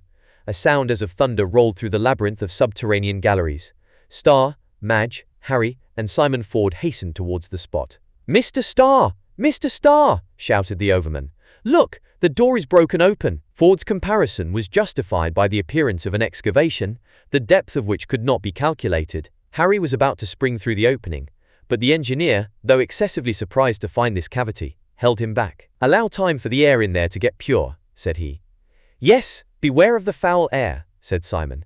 A quarter of an hour was passed in anxious waiting. The lantern was then fastened to the end of a stick and introduced into the cave, where it continued to burn with unaltered brilliancy. "Now then, Harry, go," said Starr, "and we will follow you." The opening made by the dynamite was sufficiently large to allow a man to pass through. Harry, lamp in hand, entered unhesitatingly and disappeared in the darkness. His father, mother, and James Starr waited in silence. A minute which seemed to them much longer passed. Harry did not reappear, did not call. Gazing into the opening, James Starr could not even see the light of his lamp, which ought to have illuminated the dark cavern. Had the ground suddenly given way under Harry's feet? Had the young miner fallen into some crevice? Could his voice no longer reach his companions? The old overman, dead to their remonstrances, was about to enter the opening, when a light appeared, dim at first, but gradually growing brighter, and Harry's voice was heard shouting, "Come, Mr. Starr! Come, father, the road to New Aberfoyle is open." If, by some superhuman power, engineers could have raised in a block, 1,000 feet thick, all that portion of the terrestrial crust which supports the lakes, rivers, gulfs, and territories of the counties of Stirling, Dumbarton, and Renfrew, they would have found, under that enormous lid, an immense excavation, to which but one other in the world can be compared, the celebrated Mammoth Caves of Kentucky. This excavation was composed of several hundred divisions of all sizes and shapes. It might be called a hive with numberless ranges of cells, capriciously arranged, but a hive on a vast scale, and which, instead of bees, might have lodged all the ichthyosauri, megatheriums, and pterodactyls of the geological epoch. A labyrinth of galleries, some higher than the most lofty cathedrals, others like cloisters, narrow and winding, these following a horizontal line, those on an incline or running obliquely in all directions, connected the caverns and allowed free communication between them. The pillars sustaining the vaulted roofs, whose curves allowed of every style, the massive walls between the passages, the naves themselves in this layer of secondary formation, were composed of sandstone and schistous rocks. But tightly packed between these useless strata ran valuable veins of coal, as if the black blood of this strange mine had circulated through their tangled network. These fields extended 40 miles north and south, and stretched even under the Caledonian Canal. The importance of this bed could not be calculated until after soundings, but it would certainly surpass those of Cardiff and Newcastle. We may add that the working of this mine would be singularly facilitated by the fantastic dispositions of the secondary earths.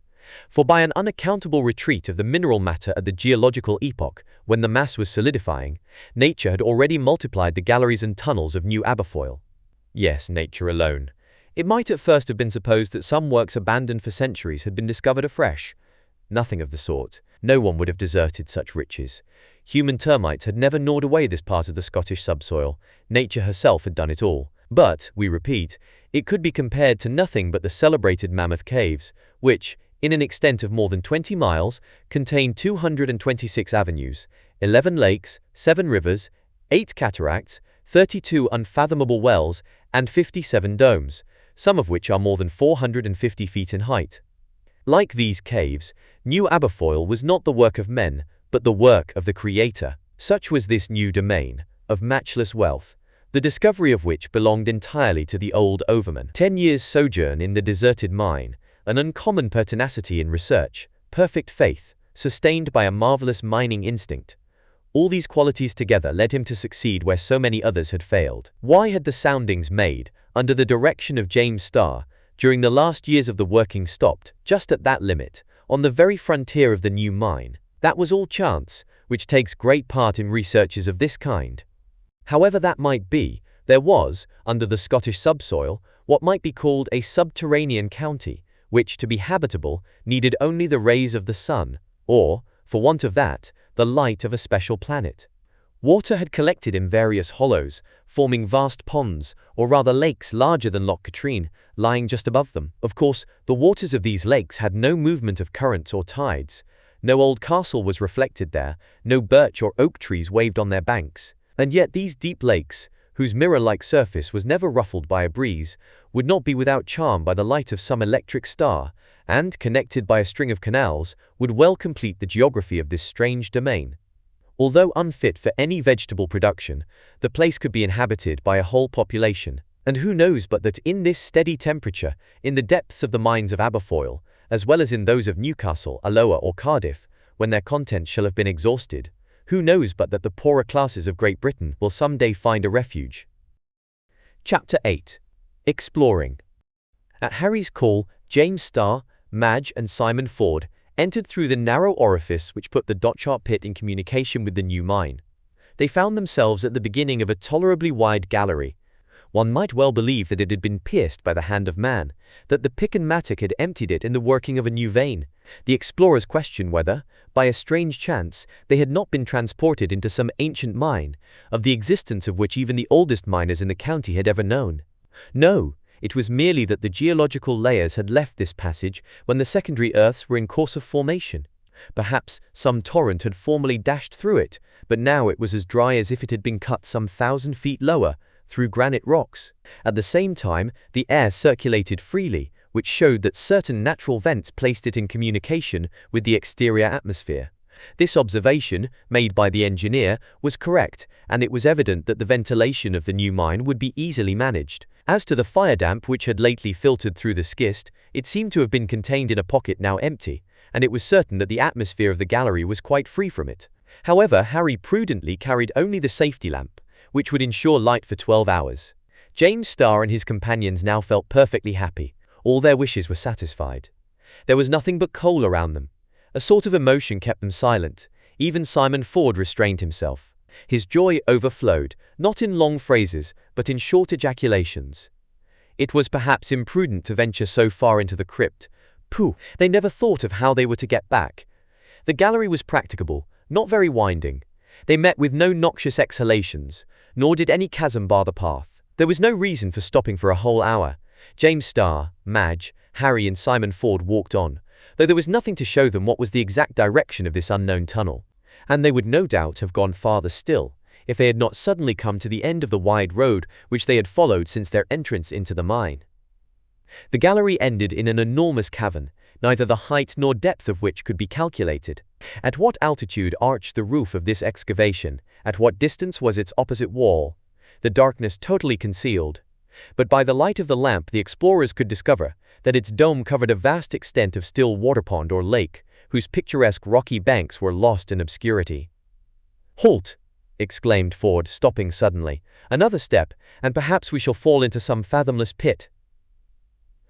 "Let us rest a while then, my friends," returned the engineer. "Besides, we ought to be thinking of returning to the cottage."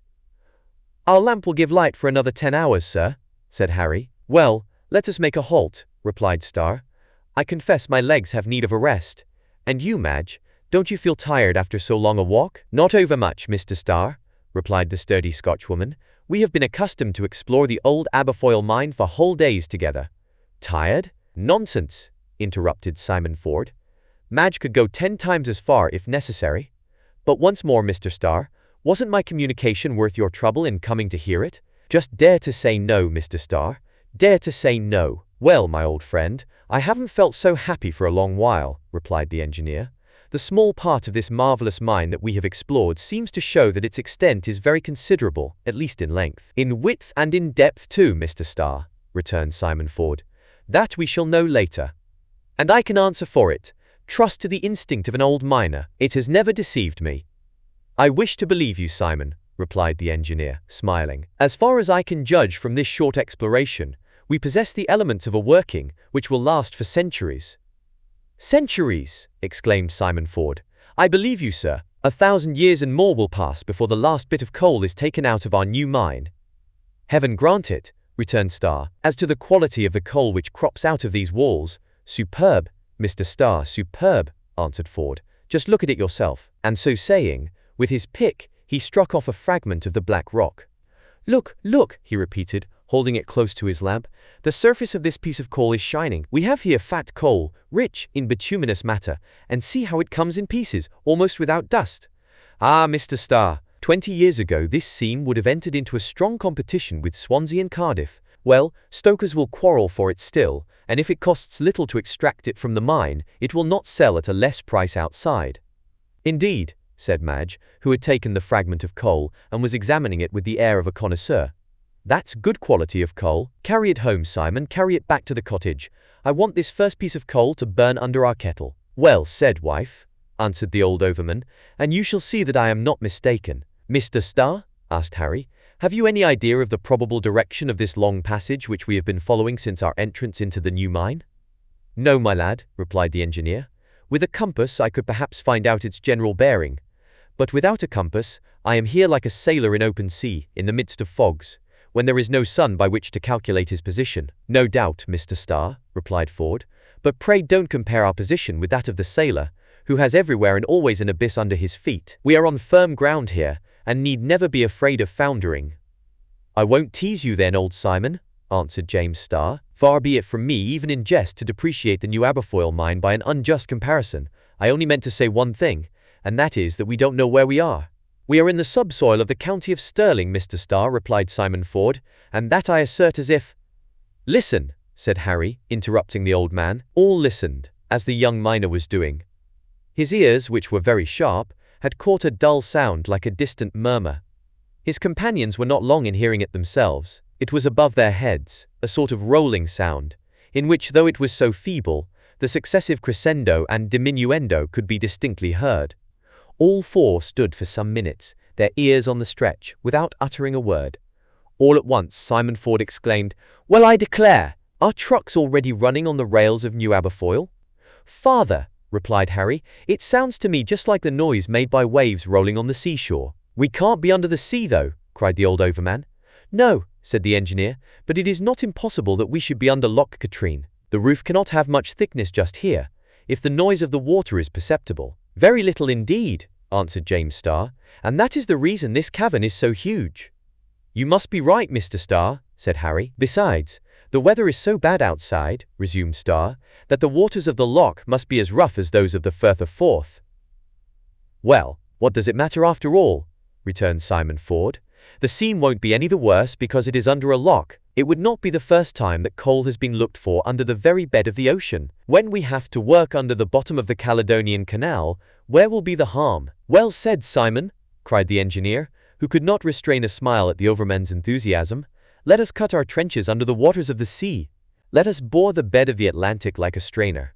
Let us with our picks join our brethren of the United States through the subsoil of the ocean. Let us dig into the center of the globe if necessary, to tear out the last scrap of coal." "Are you joking, Mr. Starr?" asked Ford, with a pleased but slightly suspicious look. "I joking, old man? No, but you are so enthusiastic that you carry me away into the regions of impossibility. Come, let us return to the reality, which is sufficiently beautiful. Leave our picks here, where we may find them another day, and let's take the road back to the cottage." Nothing more could be done for the time. Later, the engineer, accompanied by a brigade of miners, supplied with lamps and all necessary tools, would resume the exploration of New Aberfoyle. It was now time to return to the Dochart pit. The road was easy, the gallery running nearly straight through the rock up to the orifice opened by the dynamite, so there was no fear of their losing themselves. But as James Starr was proceeding towards the gallery, Simon Ford stopped him. "Mr. Starr," said he, "you see this immense cavern, this subterranean lake, whose waters bathe this strand at our feet? Well, it is to this place I mean to change my dwelling. Here I will build a new cottage, and if some brave fellows will follow my example, before a year is over, there will be one town more inside Old England." James Starr, smiling approval of Ford's plans, pressed his hand, and all three, preceding Madge, re-entered the gallery, on their way back to the Dochart pit. For the first mile, no incident occurred. Harry walked first, holding his lamp above his head. He carefully followed the principal gallery, without ever turning aside into the narrow tunnels which radiated to the right and left. It seemed as if the returning was to be accomplished as easily as the going, when an unexpected accident occurred which rendered the situation of the explorers very serious. Just at a moment when Harry was raising his lamp, there came a rush of air, as if caused by the flapping of invisible wings. The lamp escaped from his hands, fell on the rocky ground, and was broken to pieces. James Starr and his companions were suddenly plunged in absolute darkness. All the oil of the lamp was spilt, and it was of no further use. "Well, Harry," cried his father, "do you want us all to break our necks on the way back to the cottage?" Harry did not answer. He wondered if he ought to suspect the hand of a mysterious being in this last accident. Could there possibly exist in these depths an enemy whose unaccountable antagonism would one day create serious difficulties? Had someone an interest in defending the new coalfield against any attempt at working it? In truth, that seemed absurd, yet the facts spoke for themselves, and they accumulated in such a way as to change simple presumptions into certainties. In the meantime, the explorers' situation was bad enough. They had now, in the midst of black darkness, to follow the passage leading to the Dochart pit for nearly 5 miles. There, they would still have an hour's walk before reaching the cottage. "Come along," said Simon Ford. "We have no time to lose. We must grope our way along like blind men. There's no fear of losing our way. The tunnels which open off our road are only just like those in a molehill, and by following the chief gallery, we shall of course reach the opening we got in at. After that, it is the old mine. We know that, and it won't be the first time that Harry and I have found ourselves there in the dark. Besides, there we shall find the lamps that we left. Forward then. Harry, go first. Mr. Starr, follow him.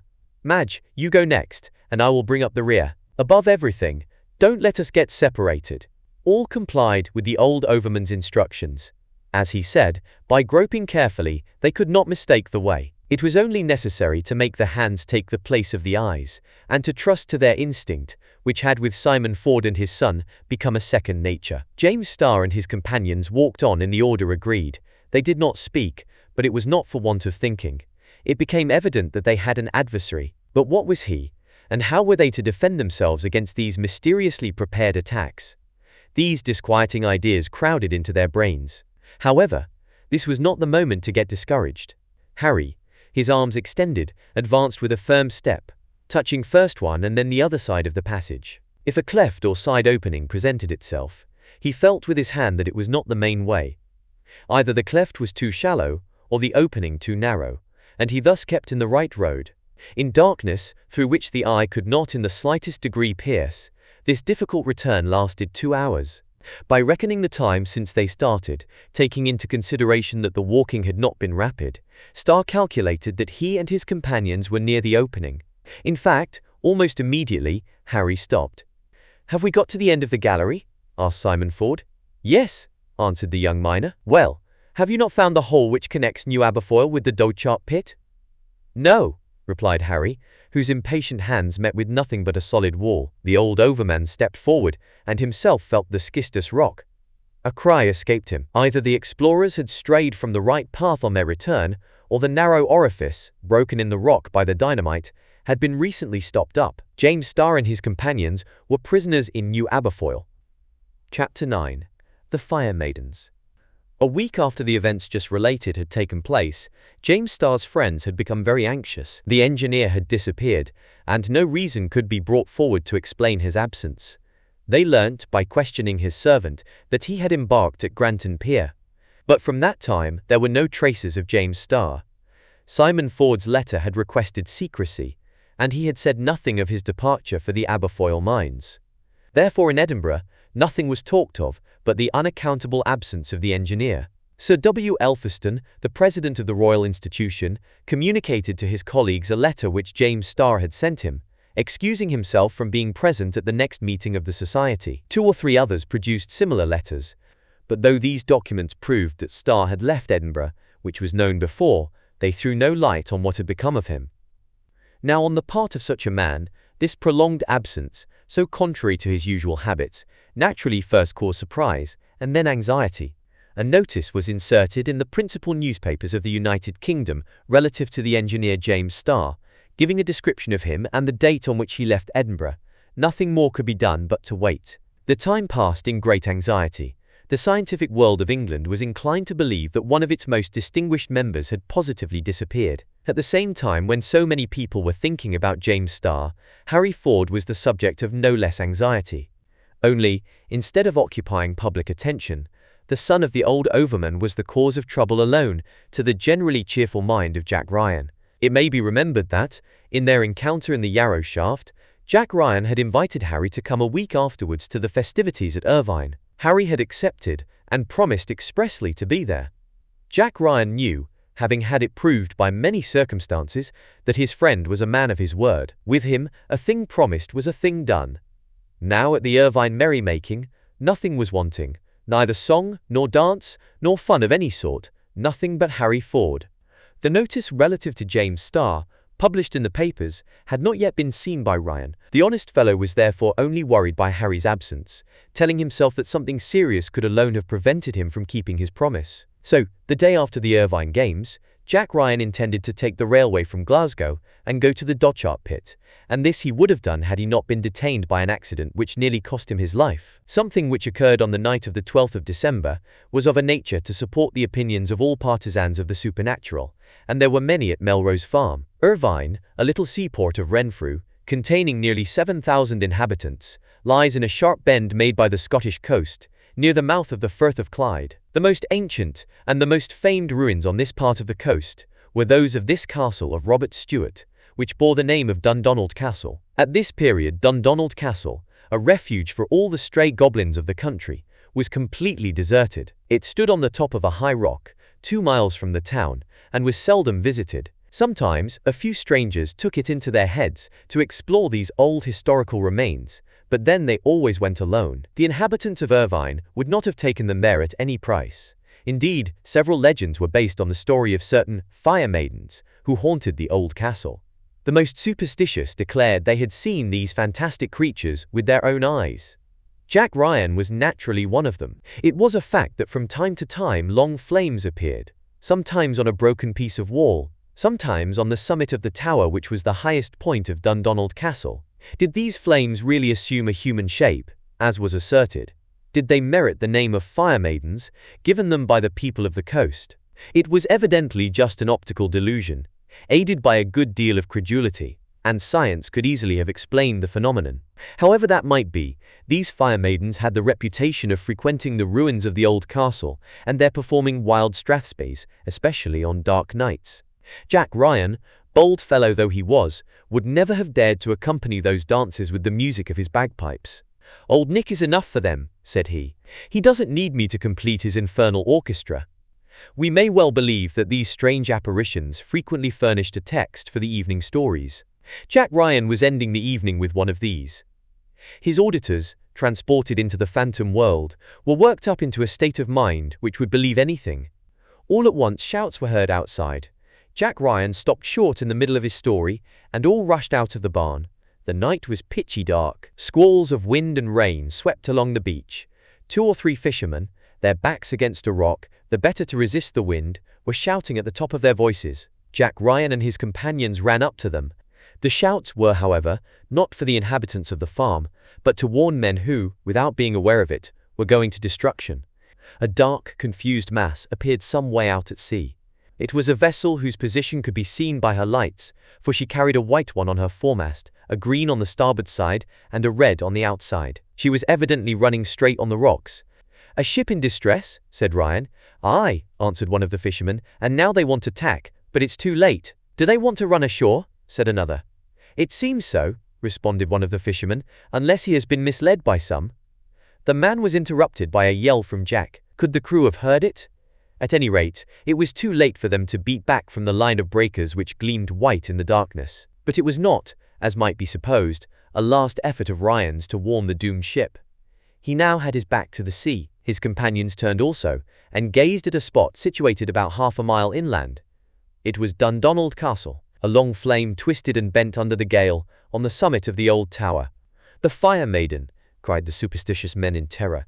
Clearly, it needed a good strong imagination to find any human likeness in that flame. Waving in the wind like a luminous flag, it seemed sometimes to fly round the tower, as if it was just going out, and a moment after it was seen again dancing on its blue point. "The Fire Maiden! The Fire Maiden!" cried the terrified fishermen and peasants. All was then explained. The ship, having lost her reckoning in the fog, had taken this flame on the top of Dundonald Castle for the Irvine Light. She thought herself at the entrance of the Firth, 10 miles to the north, when she was really running on a shore which offered no refuge. What could be done to save her, if there was still time? It was too late. A frightful crash was heard above the tumult of the elements. The vessel had struck. The white line of surf was broken for an instant.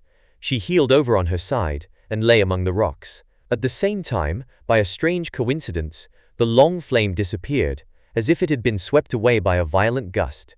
Earth, sea, and sky were plunged in complete darkness. "The Fire Maiden!" shouted Ryan, for the last time, as the apparition, which he and his companions believed supernatural, disappeared. But then the courage of these superstitious Scotchmen, which had failed before a fancied danger, returned in face of a real one, which they were ready to brave in order to save their fellow creatures. The tempest did not deter them. As heroic as they had before been credulous, fastening ropes round their waists, they rushed into the waves to the aid of those on the wreck. Happily they succeeded in their endeavors, although some, and bold Jack Ryan was among the number, were severely wounded on the rocks. But the captain of the vessel, and the 8 sailors who composed his crew, were hauled up, safe and sound, on the beach. The ship was the Norwegian brig Motala, laden with timber, and bound for Glasgow. Of the Motala herself, nothing remained but a few spars, washed up by the waves, and dashed among the rocks on the beach. Jack Ryan and 3 of his companions, wounded like himself, were carried into a room of Melrose Farm, where every care was lavished on them. Ryan was the most hurt, for when with the rope round his waist he had rushed into the sea, the waves had almost immediately dashed him back against the rocks. He was brought, indeed, very nearly lifeless onto the beach. The brave fellow was therefore confined to bed for several days, to his great disgust. However, as soon as he was given permission to sing as much as he liked, he bore his trouble patiently, and the farm echoed all day with his jovial voice. But from this adventure he imbibed a more lively sentiment of fear with regard to brownies and other goblins, who amused themselves by plaguing mankind, and he made them responsible for the catastrophe of the Motala. It would have been vain to try and convince him that the Fire Maidens did not exist, and that the flame, so suddenly appearing among the ruins, was but a natural phenomenon. No reasoning could make him believe it. His companions were, if possible, more obstinate than he in their credulity. According to them, one of the Fire Maidens had maliciously attracted the Motala to the coast. As to wishing to punish her, as well try to bring the tempest to justice. The magistrates might order what arrests they pleased, but a flame cannot be imprisoned, an impalpable being can't be handcuffed. It must be acknowledged that the researches which were ultimately made gave ground, at least in appearance, to this superstitious way of explaining the facts. The inquiry was made with great care. Officials came to Dundonald Castle, and they proceeded to conduct a most vigorous search. The magistrate wished first to ascertain if the ground bore any footprints, which could be attributed to other than goblins' feet. It was impossible to find the least trace, whether old or new. Moreover, the earth, still damp from the rain of the day before, would have preserved the least vestige. The result of all this was, that the magistrates only got for their trouble a new legend added to so many others, a legend which would be perpetuated by the remembrance of the catastrophe of the Motala, and indisputably confirm the truth of the apparition of the fire maidens.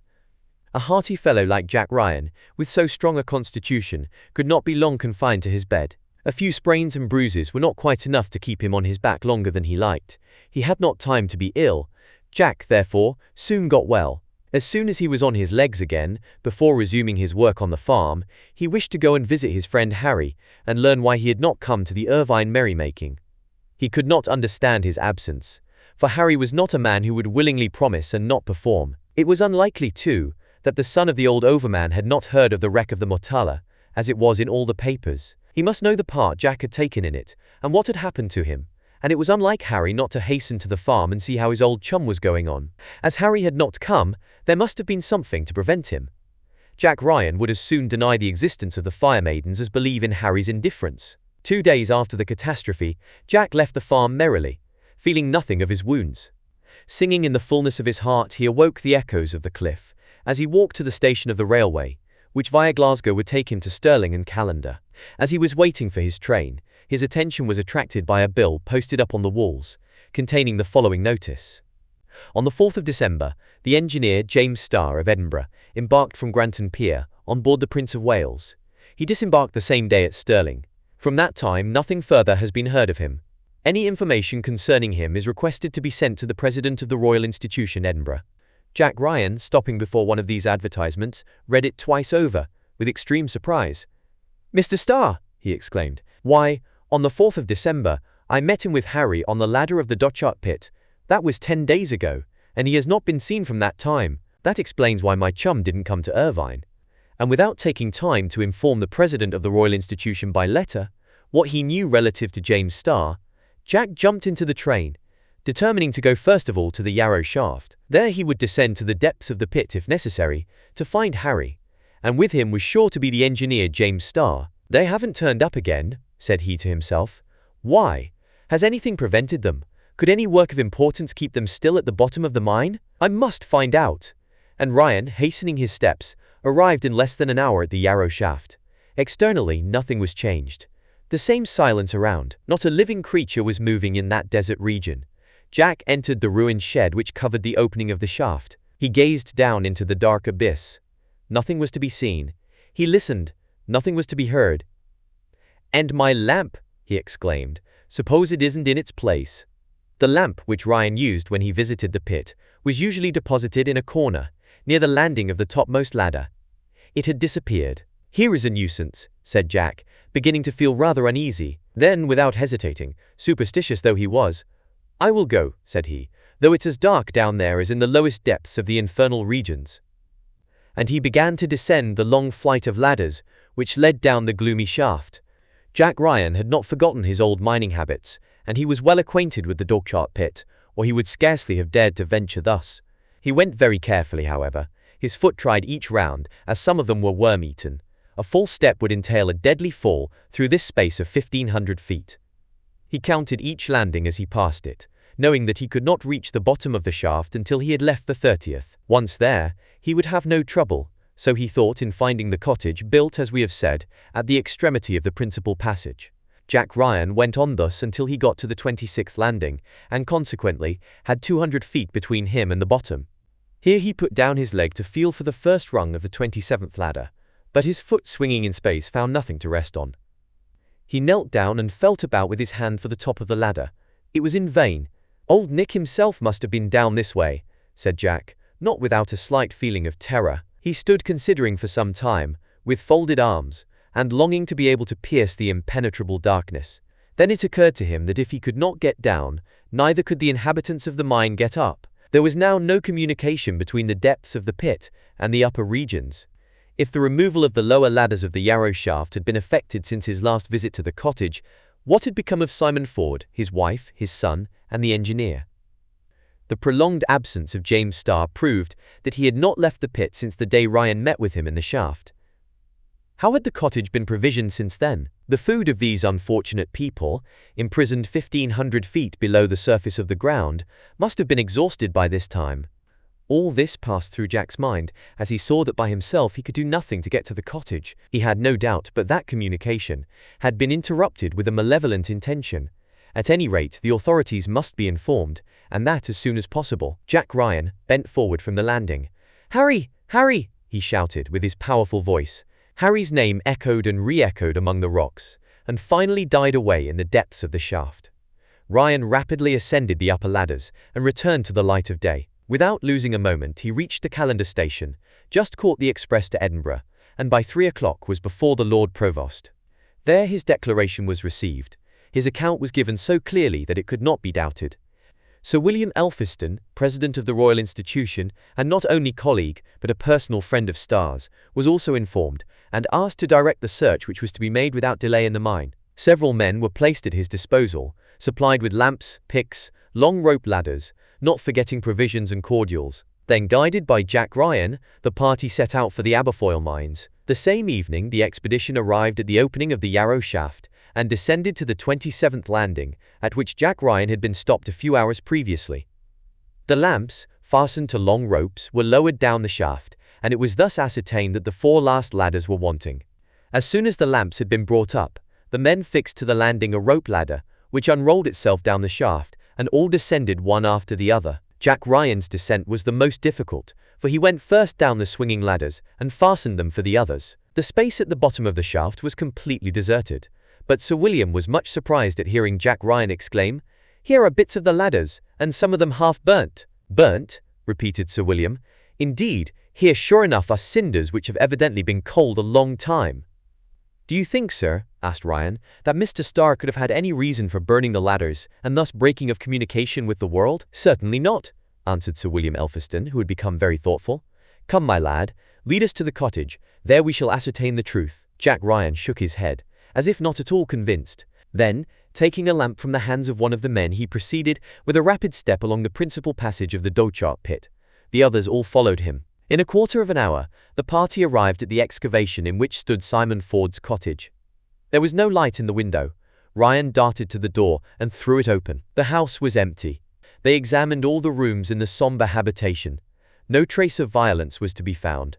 All was in order, as if old Madge had been still there. There was even an ample supply of provisions, enough to last the Ford family for several days. The absence of the tenants of the cottage was quite unaccountable. But was it not possible to find out the exact time they had quitted it?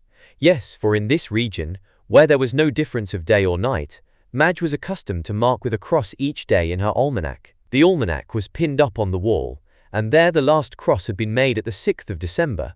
That is to say, a day after the arrival of James Starr, to which Ryan could positively swear. It was clear that on the 6th of December, 10 days ago, Simon Ford, his wife, son and guest, had quitted the cottage. Could a fresh exploration of the mine, undertaken by the engineer, account for such a long absence? Certainly not.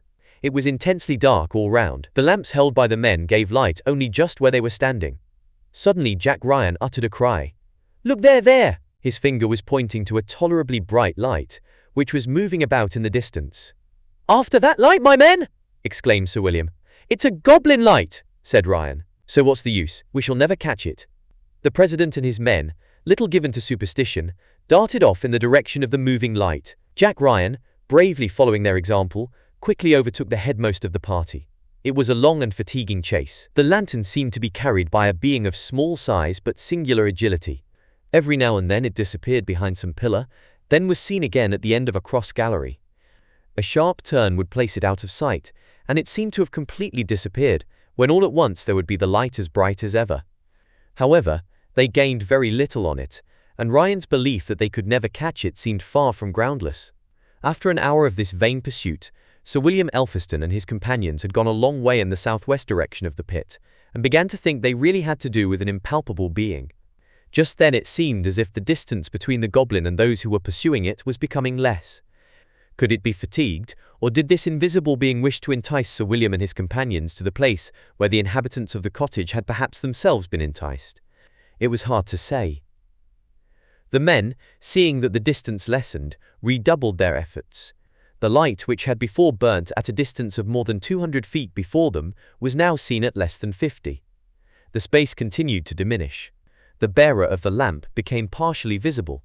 Sometimes, when it turned its head, the indistinct profile of a human face could be made out, and unless a sprite could assume bodily shape, Jack Ryan was obliged to confess that here was no supernatural being. Then, springing forward, "Courage, comrades!" he exclaimed. "It is getting tired. We shall soon catch it up now, and if it can talk as well as it can run, we shall hear a fine story." But the pursuit had suddenly become more difficult. They were in unknown regions of the mine. Narrow passages crossed each other like the windings of a labyrinth. The bearer of the lamp might escape them as easily as possible, by just extinguishing the light and retreating into some dark refuge. And indeed, thought Sir William, if it wishes to avoid us, why does it not do so? Hitherto there had evidently been no intention to avoid them, but just as the thought crossed Sir William's mind, the light suddenly disappeared, and the party, continuing the pursuit, found themselves before an extremely narrow natural opening in the schistous rocks. To trim their lamps, spring forward and dart through the opening was for Sir William and his party but the work of an instant. But before they had gone 100 paces along this new gallery, much wider and loftier than the former, they all stopped short. There, near the wall, lay 4 bodies, stretched on the ground, 4 corpses perhaps. "James Starr!" exclaimed Sir William Elphiston. "Harry! Harry!" cried Ryan, throwing himself down beside his friend. "Cuckoo!"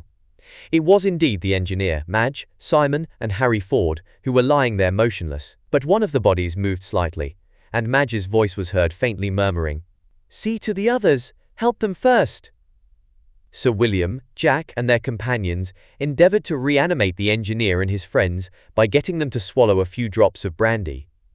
They very soon succeeded. The unfortunate people, shut up in that dark cavern for 10 days, were dying of starvation. They must have perished had they not on 3 occasions found a loaf of bread and a jug of water set near them. No doubt the charitable being to whom they owed their lives was unable to do more for them. Sir William wondered whether this might not have been the work of the strange sprite who had allured them to the very spot where James Starr and his companions lay.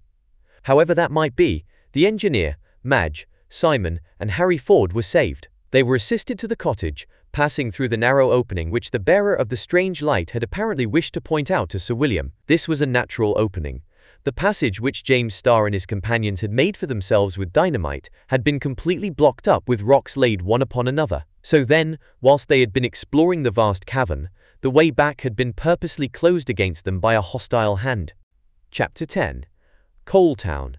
3 years after the events which have just been related, the guidebooks recommended as a great attraction to the numerous tourists who roam over the county of Stirling a visit of a few hours to the mines of New Aberfoyle. No mine in any country, either in the Old or New World, could present a more curious aspect. To begin with, the visitor was transported without danger or fatigue to a level with the workings, at 1,500 feet below the surface of the ground. 7 miles to the southwest of Callander opened a slanting tunnel, adorned with a castellated entrance, turrets and battlements. This lofty tunnel gently sloped straight to the stupendous crypt, hollowed out so strangely in the bowels of the earth. A double line of railway, the wagons being moved by hydraulic power, plied from hour to and from the village thus buried in the subsoil of the county, and which bore the rather ambitious title of Coal Town. Arrived in Coal Town, the visitor found himself in a place where electricity played a principal part as an agent of heat and light.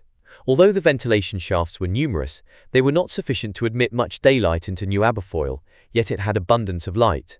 This was shed from numbers of electric discs, some suspended from the vaulted roofs, others hanging on the natural pillars, all, whether suns or stars in size, were fed by continuous currents produced from electromagnetic machines. When the hour of rest arrived, an artificial night was easily produced all over the mine by disconnecting the wires. Below the dome lay a lake of an extent to be compared to the Dead Sea of the Mammoth Caves, a deep lake whose transparent waters swarmed with eyeless fish, and to which the engineer gave the name of Loch Malcolm. There, in this immense natural excavation, Simon Ford built his new cottage, which he would not have exchanged for the finest house in Princes Street, Edinburgh. This dwelling was situated on the shores of the loch, and its 5 windows looked out on the dark waters, which extended further than the eye could see. 2 months later, a second habitation was erected in the neighbourhood of Simon Ford's cottage. This was for James Starr. The engineer had given himself body and soul to New Aberfoyle, and nothing but the most imperative necessity ever caused him to leave the pit. There then he lived in the midst of his mining world. On the discovery of the new field, all the old colliers had hastened to leave the plough and harrow, and resume the pick and mattock. Attracted by the certainty that work would never fail, allured by the high wages which the prosperity of the mine enabled the company to offer for labor, they deserted the open air for an underground life and took up their abode in the mines. The miners' houses, built of brick, soon grew up in a picturesque fashion, some on the banks of Loch Malcolm, others under the arches which seemed made to resist the weight that pressed upon them, like the piers of a bridge. So was founded Coal Town, situated under the eastern point of Loch Katrine, to the north of the county of Stirling. It was a regular settlement on the banks of Loch Malcolm. A chapel, dedicated to St. Giles, overlooked it from the top of a huge rock, whose foot was laved by the waters of the subterranean sea. When this underground town was lighted up by the bright rays thrown from the discs, hung from the pillars and arches, its aspect was so strange, so fantastic, that it justified the praise of the guidebooks, and visitors flocked to see it. It is needless to say that the inhabitants of Coal Town were proud of their place. They rarely left their labouring village, in that imitating Simon Ford, who never wished to go out again. The old overman maintained that it always rained up there, and considering the climate of the United Kingdom, it must be acknowledged that he was not far wrong. All the families in New Aberfoyle prospered well, having in 3 years obtained a certain competency which they could never have hoped to attain on the surface of the county. Dozens of babies, who were born at the time when the works were resumed, had never yet breathed the outer air. This made Jack Ryan remark, "It's 18 months since they were weaned, and they have not yet seen daylight." It may be mentioned here that one of the first to run at the engineer's call was Jack Ryan. The merry fellow had thought it his duty to return to his old trade, but though Melrose Farm had lost singer and piper, it must not be thought that Jack Ryan sung no more. On the contrary, the sonorous echoes of New Aberfoyle exerted their strong lungs to answer him. Jack Ryan took up his abode in Simon Ford's new cottage. They offered him a room, which he accepted without ceremony, in his frank and hearty way. Old Madge loved him for his fine character and good nature. She in some degree shared his ideas on the subject of the fantastic beings who were supposed to haunt the mine, and the two, when alone, told each other stories, wild enough to make one shudder, stories well worthy of enriching the Hyperborean mythology. Jack thus became the life of the cottage. He was, besides being a jovial companion, a good workman. 6 months after the works had begun, he was made head of a gang of hewers. "That was a good work done, Mr. Ford," said he, a few days after his appointment. "You discovered a new field, and though you narrowly escaped paying for the discovery with your life, well, it was not too dearly bought." "No, Jack, it was a good bargain we made that time," answered the old overman, "but neither Mr. Starr nor I have forgotten that to you we owe our lives." "Not at all," returned Jack. "You owe them to your son Harry, when he had the good sense to accept my invitation to Irvine." "And not to go, isn't that it?" interrupted Harry, grasping his comrade's hand. "No, Jack, it is to you, scarcely healed of your wounds, to you, who did not delay a day, no, nor an hour, that we owe our being found still alive in the mine." "Rubbish, no," broke in the obstinate fellow. "I won't have that said when it's no such thing. I hurried to find out what had become of you, Harry, that's all. But to give everyone his due, I will add that without that unapproachable goblin—" "Ah, there we are," cried Ford. A goblin, a brownie, a fairy's child," repeated Jack Ryan, "a cousin of the fire maidens, an Urisk, whatever you like. It's not the less certain that without it, we should never have found our way into the gallery, from which you could not get out." "No doubt, Jack," answered Harry. "It remains to be seen whether this being was as supernatural as you choose to believe." "Supernatural!" exclaimed Ryan. "But it was as supernatural as a will-o'-the-wisp, who may be seen skipping along with his lantern in his hand. You may try to catch him, but he escapes like a fairy, and vanishes like a shadow. Don't be uneasy, Harry, we shall see it again some day or other." "Well, Jack," said Simon Ford, "will-o'-the-wisp or not, we shall try to find it, and you must help us." "You'll get into a scrap if you don't take care, Mr. Ford," responded Jack Ryan. "We'll see about that, Jack." We may easily imagine how soon this domain of New Aberfoyle became familiar to all the members of the Ford family, but more particularly to Harry. He learnt to know all its most secret ins and outs. He could even say what point of the surface corresponded with what point of the mine. He knew that above this seam lay the Firth of Clyde, that there extended Loch Lomond and Loch Katrine. Those columns supported a spur of the Grampian Mountains. This vault served as a basement to Dumbarton. Above this large pond passed the Ballot Railway. Here ended the Scottish coast. There began the sea, the tumult of which could be distinctly heard during the equinoctial gales. Harry would have been a first-rate guide to these natural catacombs, and all that alpine guides do on their snowy peaks in daylight, he could have done in the dark mine by the wonderful power of instinct. He loved New Aberfoyle. Many times, with his lamp stuck in his hat, did he penetrate its furthest depths. He explored its ponds in a skillfully managed canoe. He even went shooting, for numerous birds had been introduced into the crypt pintails, snipes, ducks, who fed on the fish which swarmed in the deep waters. Harry's eyes seemed made for the dark, just as a sailor's are made for distances. But all this while Harry felt irresistibly animated by the hope of finding the mysterious being, whose intervention, strictly speaking, had saved himself and his friends. Would he succeed? He certainly would, if presentiments were to be trusted, but certainly not, if he judged by the success which had as yet attended his researches. The attacks directed against the family of the old overman, before the discovery of New Aberfoyle, had not been renewed. Chapter 11. Hanging by a Thread. Although in this way the Ford family led a happy and contented life, yet it was easy to see that Harry, naturally of a grave disposition, became more and more quiet and reserved. Even Jack Ryan, with all his good humor and usually infectious merriment, failed to rouse him to gaiety of manner. One Sunday, it was in the month of June, the two friends were walking together on the shores of Loch Malcolm. Coaltown rested from labor. In the world above, stormy weather prevailed. Violent rains fell, and dull sultry vapors brooded over the earth. The atmosphere was most oppressive. Down in Coaltown there was perfect calm. No wind, no rain.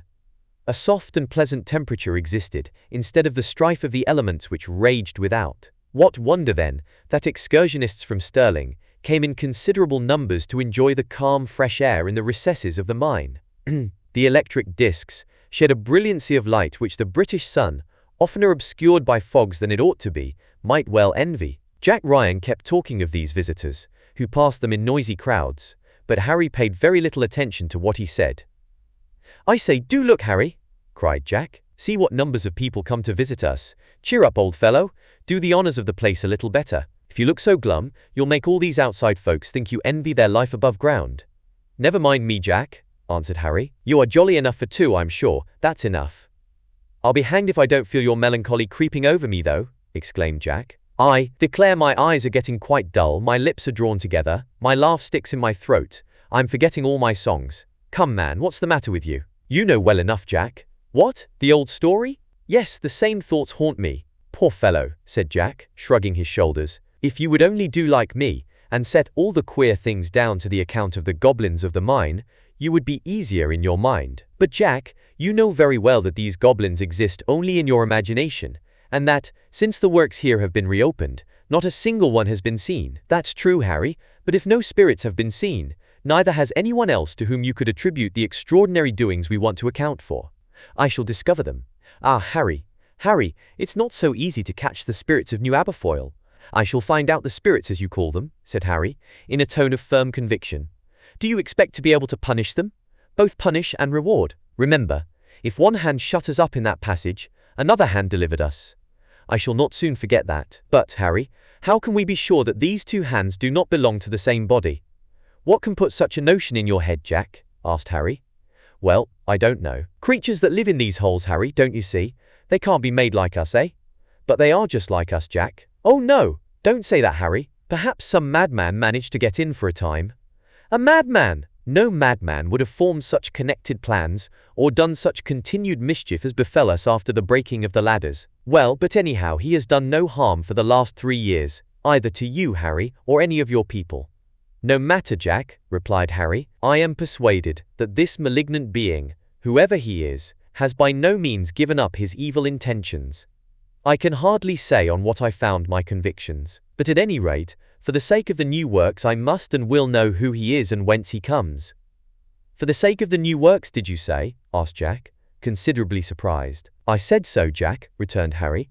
"I may be mistaken, but, to me, all that has happened proves the existence of an interest in this mine in strong opposition to ours. Many a time have I considered the matter. I feel almost sure of it. Just consider the whole series of inexplicable circumstances, so singularly linked together. To begin with, the anonymous letter, contradictory to that of my father, at once proves that some man had become aware of our projects, and wished to prevent their accomplishment. Mr. Starr comes to see us at the Dolchart pit. No sooner does he enter it with me than an immense stone is cast upon us, and communication is interrupted by the breaking of the ladders in the Yarrow shaft. We commence exploring. An experiment by which the existence of a new vein would be proved is rendered impossible by stoppage of fissures. Notwithstanding this, the examination is carried out, the vein discovered. We return as we came. A prodigious gust of air meets us. Our lamp is broken. Utter darkness surrounds us. Nevertheless, we make our way along the gloomy passage, until, on reaching the entrance, we find it blocked up. There we were, imprisoned. Now, Jack, don't you see in all these things a malicious intention? Ah yes, believe me, some being hitherto invisible, but not supernatural, as you will persist in thinking, was concealed in the mine. For some reason, known only to himself, he strove to keep us out of it. Was there, did I say? I feel an inward conviction that he is there still, and probably prepares some terrible disaster for us. Even at the risk of my life, Jack, I am resolved to discover him. Harry spoke with an earnestness which strongly impressed his companion. Well, Harry, said he, if I am forced to agree with you in certain points, won't you admit that some kind fairy or brownie, by bringing bread and water to you, was the means of— Jack, my friend, interrupted Harry, it is my belief that the friendly person whom you will persist in calling a spirit exists in the mine as certainly as the criminal we speak of, and I mean to seek them both in the most distant recesses of the mine. But, inquired Jack, have you any possible clue to guide your search? Perhaps I have. Listen to me. 5 miles west of New Aberfoyle, under the solid rock which supports Ben Lomond, there exists a natural shaft, which descends perpendicularly into the vein beneath. A week ago I went to ascertain the depth of this shaft. While sounding it, and bending over the opening as my plumb line went down, it seemed to me that the air within was agitated, as though beaten by huge wings. Some bird must have got lost among the lower galleries, replied Jack. But that is not all, Jack. This very morning, I went back to the place, and, listening attentively, I thought I could detect a sound like a sort of groaning. Groaning? Cried Jack. That must be nonsense. It was a current of air, unless indeed some ghost. I shall know tomorrow what it was, said Harry. Tomorrow? Answered Jack, looking at his friend. Yes, tomorrow I am going down into that abyss. Harry, that will be a tempting of Providence. No, Jack, Providence will aid me in the attempt. Tomorrow, you and some of our comrades will go with me to that shaft. I will fasten myself to a long rope, by which you can let me down, and draw me up at a given signal. I may depend upon you, Jack. Well, Harry, said Jack, shaking his head, I will do as you wish me, but I tell you all the same, you are very wrong. Nothing venture, nothing win, said Harry in a tone of decision. Tomorrow morning then at 6 o'clock, be silent and farewell. It must be admitted that Jack Ryan's fears were far from groundless. Harry would expose himself to very great danger, supposing the enemy he sought for lay concealed at the bottom of the pit into which he was going to descend. It did not seem likely that such was the case, however. Why in the world, repeated Jack Ryan, should he take all this trouble to account for a set of facts so very easily and simply explained by the supernatural intervention of the spirits of the mine? But, notwithstanding his objections to the scheme, Jack Ryan and 3 miners of his gang arrived next morning with Harry at the mouth of the opening of the suspicious shaft. Harry had not mentioned his intentions either to James Starr or to the old overman. Jack had been discreet enough to say nothing. Harry had provided himself with a rope about 200 feet long. It was not particularly thick, but very strong, sufficiently so to sustain his weight. His friends were to let him down into the gulf, and his pulling the cord was to be the signal to withdraw him. The opening into this shaft or well was 12 feet wide. A beam was thrown across like a bridge, so that the cord passing over it should hang down the center of the opening and save Harry from striking against the sides in his descent. He was ready. Are you still determined to explore this abyss? Whispered Jack Ryan. Yes, I am, Jack. The cord was fastened round Harry's thighs and under his arms, to keep him from rocking. Thus supported, he was free to use both his hands. A safety lamp hung at his belt, also a large strong knife in a leather sheath. Harry advanced to the middle of the beam, around which the cord was passed. Then his friends began to let him down, and he slowly sank into the pit. As the rope caused him to swing gently round and round, the light of his lamp fell in turns on all points of the side walls, so that he was able to examine them carefully. These walls consisted of pit coal, and so smooth that it would be impossible to ascend them. Harry calculated that he was going down at the rate of about a foot per second, so that he had time to look about him and be ready for any event. During 2 minutes, that is to say, to the depth of about 120 feet, the descent continued without any incident. No lateral gallery opened from the side walls of the pit, which was gradually narrowing into the shape of a funnel, but Harry began to feel a fresher air rising from beneath, whence he concluded that the bottom of the pit communicated with a gallery of some description in the lowest part of the mine. The cord continued to unwind.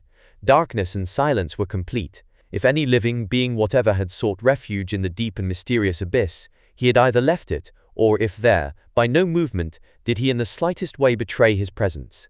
Harry, becoming more suspicious the lower he got, now drew his knife and held it in his right hand. At a depth of 180 feet, his feet touched the lower point and the cord slackened and unwound no further.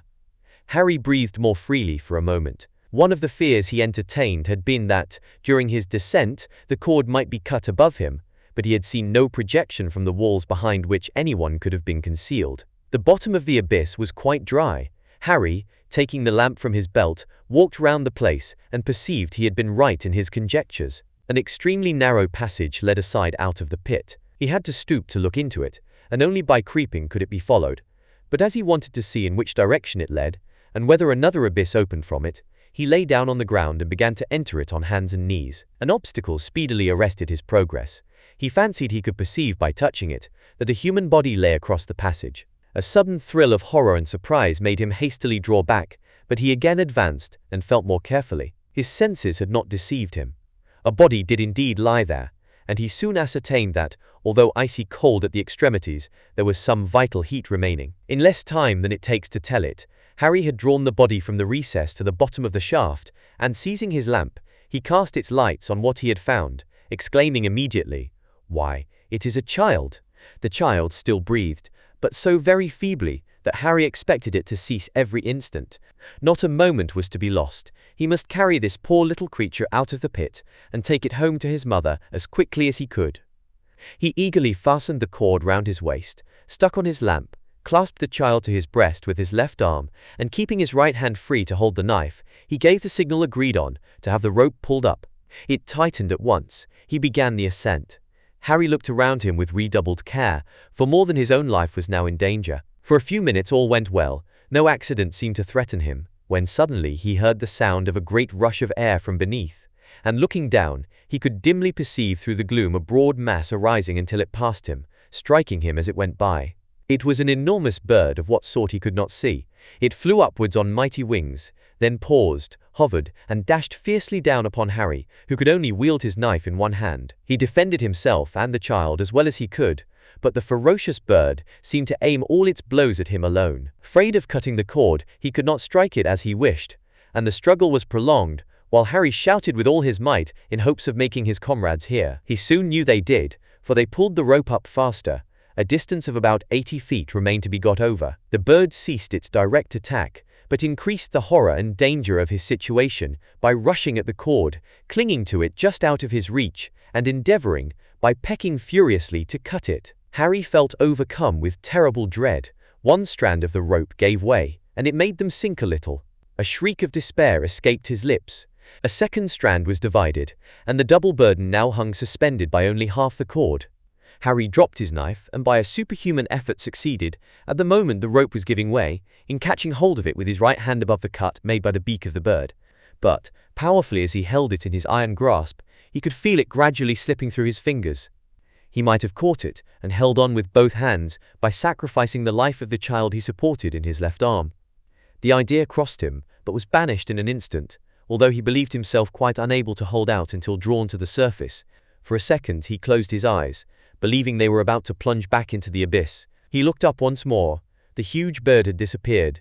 His hand was at the very extremity of the broken rope when, just as his convulsive grasp was failing, he was seized by the men, and with the child was placed on the level ground. The fearful strain of anxiety removed, a reaction took place, and Harry fell fainting into the arms of his friends. Chapter 11. Nell adopted. A couple of hours later, Harry, still unconscious, and the child in a very feeble state, were brought to the cottage by Jack Ryan and his companions. The old overman listened to the account of their adventures, while Madge attended with the utmost care to the wants of her son, and of the poor creature whom he had rescued from the pit. Harry imagined her a mere child, but she was a maiden of the age of 15 or 16 years. She gazed at them with vague and wondering eyes, and the thin face drawn by suffering, the pallid complexion which light could never have tinged, and the fragile, slender figure gave her an appearance at once singular and attractive. Jack Ryan declared that she seemed to him to be an uncommonly interesting kind of ghost. It must have been due to the strange and peculiar circumstances under which her life hitherto had been led, that she scarcely seemed to belong to the human race. Her countenance was of a very uncommon cast, and her eyes, hardly able to bear the lamplight in the cottage, glanced around in a confused and puzzled way, as if all were new to them. As this singular being reclined on Madge's bed and awoke to consciousness, as from a long sleep, the old Scotchwoman began to question her a little. "What do they call you, my dear?" said she. "Nell," replied the girl. "Do you feel anything the matter with you, Nell?" "I am hungry. I have eaten nothing since." Nell uttered these few words like one unused to speak much. They were in the Gaelic language, which was often spoken by Simon and his family. Madge immediately brought her some food. She was evidently famished. It was impossible to say how long she might have been in that pit. "How many days had you been down there, dearie?" inquired Madge. Nell made no answer. She seemed not to understand the question. "How many days do you think?" "Days?" repeated Nell, as though the word had no meaning for her, and she shook her head to signify entire want of comprehension. Madge took her hand and stroked it caressingly. "How old are you, my lassie?" she asked, smiling kindly at her. Nell shook her head again. Yes, continued Madge. "How many years old?" "Years?" replied Nell. She seemed to understand that word no better than days. Simon, Harry, Jack, and the rest looked on with an air of mingled compassion, wonder, and sympathy. The state of this poor thing, clothed in a miserable garment of coarse woolen stuff, seemed to impress them painfully. Harry, more than all the rest, seemed attracted by the very peculiarity of this poor stranger. He drew near, took Nell's hand from his mother, and looked directly at her, while something like a smile curved her lip. "Nell," he said, "Nell, away down there in the mine, were you all alone?" "Alone! Alone!" cried the girl, raising herself hastily. Her features expressed terror. Her eyes, which had appeared to soften as Harry looked at her, became quite wild again. "Alone!" repeated she. "Alone!" And she fell back on the bed, as though deprived of all strength. "The poor bairn is too weak to speak to us," said Madge, when she had adjusted the pillows. "After a good rest, and a little more food, she will be stronger. Come away, Simon and Harry, and all the rest of you, and let her go to sleep." So Nell was left alone, and in a very few minutes slept profoundly. This event caused a great sensation, not only in the coal mines, but in Stirlingshire, and ultimately throughout the kingdom. The strangeness of the story was exaggerated. The affair could not have made more commotion had they found the girl enclosed in the solid rock, like one of those antediluvian creatures who have occasionally been released by a stroke of the pickaxe from their stony prison. Nell became a fashionable wonder without knowing it. Superstitious folks made her story a new subject for legendary marvels, and were inclined to think, as Jack Ryan told Harry, that Nell was the spirit of the mines. "Be it so, Jack," said the young man, "but at any rate she is the good spirit. It can have been none but she who brought us bread and water when we were shut up down there, and as to the bad spirit, who must still be in the mine, we'll catch him some day." Of course, James Starr had been at once informed of all this, and came, as soon as the young girl had sufficiently recovered her strength, to see her, and endeavor to question her carefully. She appeared ignorant of nearly everything relating to life, and although evidently intelligent, was wanting in many elementary ideas, such as time for instance. She had never been used to its division, and the words signifying hours, days, months, and years were unknown to her. Her eyes, accustomed to the night, were pained by the glare of the electric discs, but in the dark her sight was wonderfully keen, the pupil dilated in a remarkable manner, and she could see where to others there appeared profound obscurity. It was certain that her brain had never received any impression of the outer world, that her eyes had never looked beyond the mine, and that these somber depths had been all the world to her. The poor girl probably knew not that there were a sun and stars, towns and counties, a mighty universe composed of myriads of worlds. But until she comprehended the significance of words at present conveying no precise meaning to her, it was impossible to ascertain what she knew. As to whether or not Nell had lived alone in the recesses of New Aberfoyle, James Starr was obliged to remain uncertain. Indeed, any allusion to the subject excited evident alarm in the mind of this strange girl.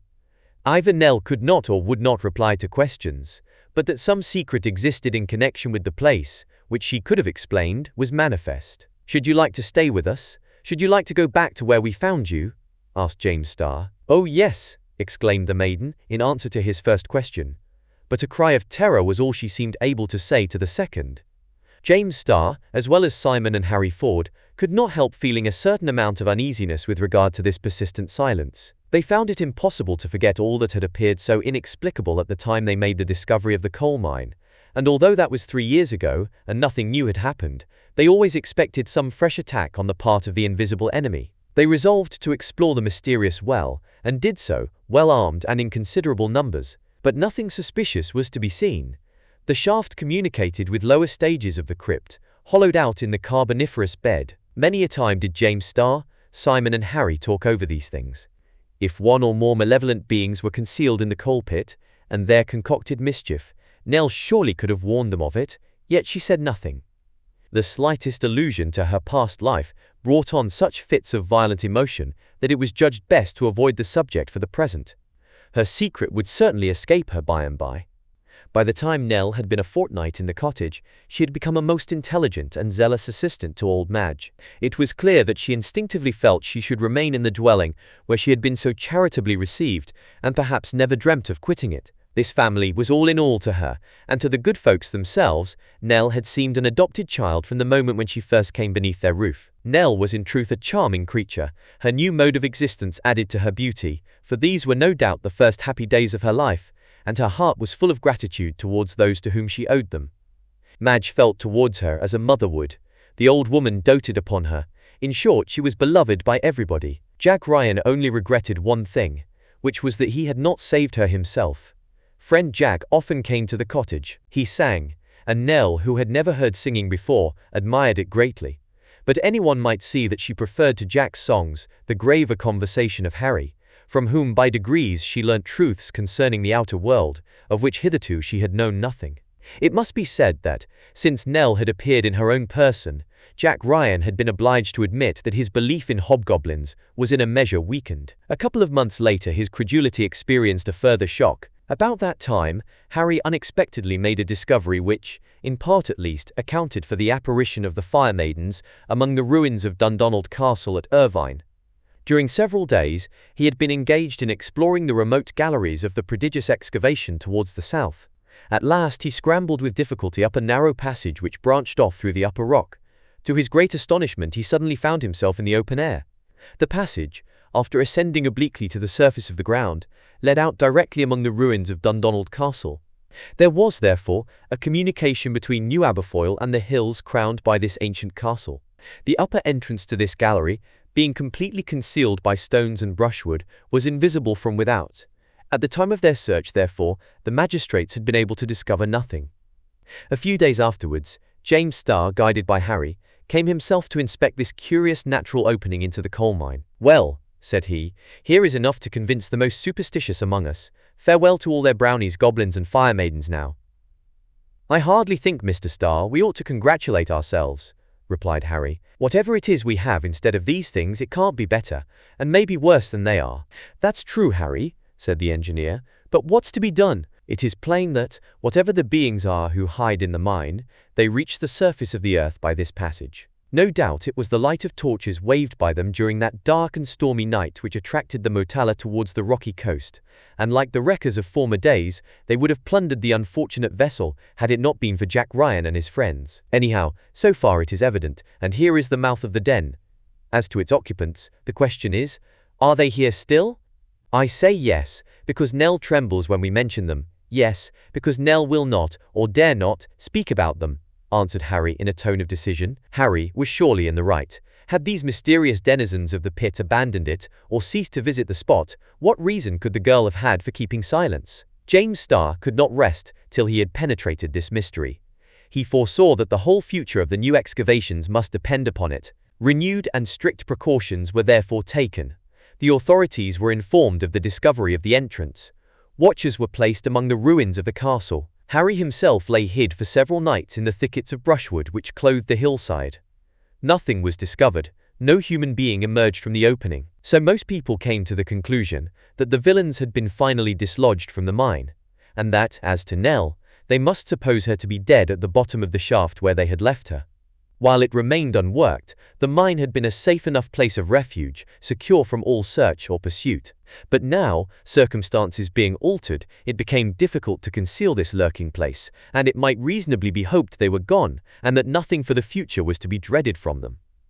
James Starr, however, could not feel sure about it, neither could Harry be satisfied on the subject, often repeating, "Nell has clearly been mixed up with all this secret business. If she had nothing more to fear, why should she keep silence? It cannot be doubted that she is happy with us. She likes us all. She adores my mother.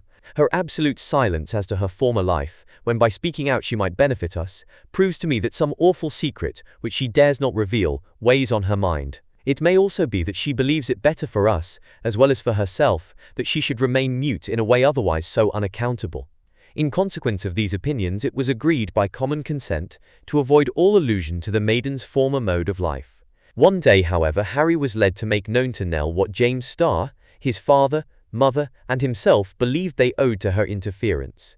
It was a fête day. The miners made holiday on the surface of the county of Stirling, as well as in its subterraneous domains. Parties of holiday makers were moving about in all directions. Songs resounded in many places, beneath the sonorous vaults of New Aberfoyle.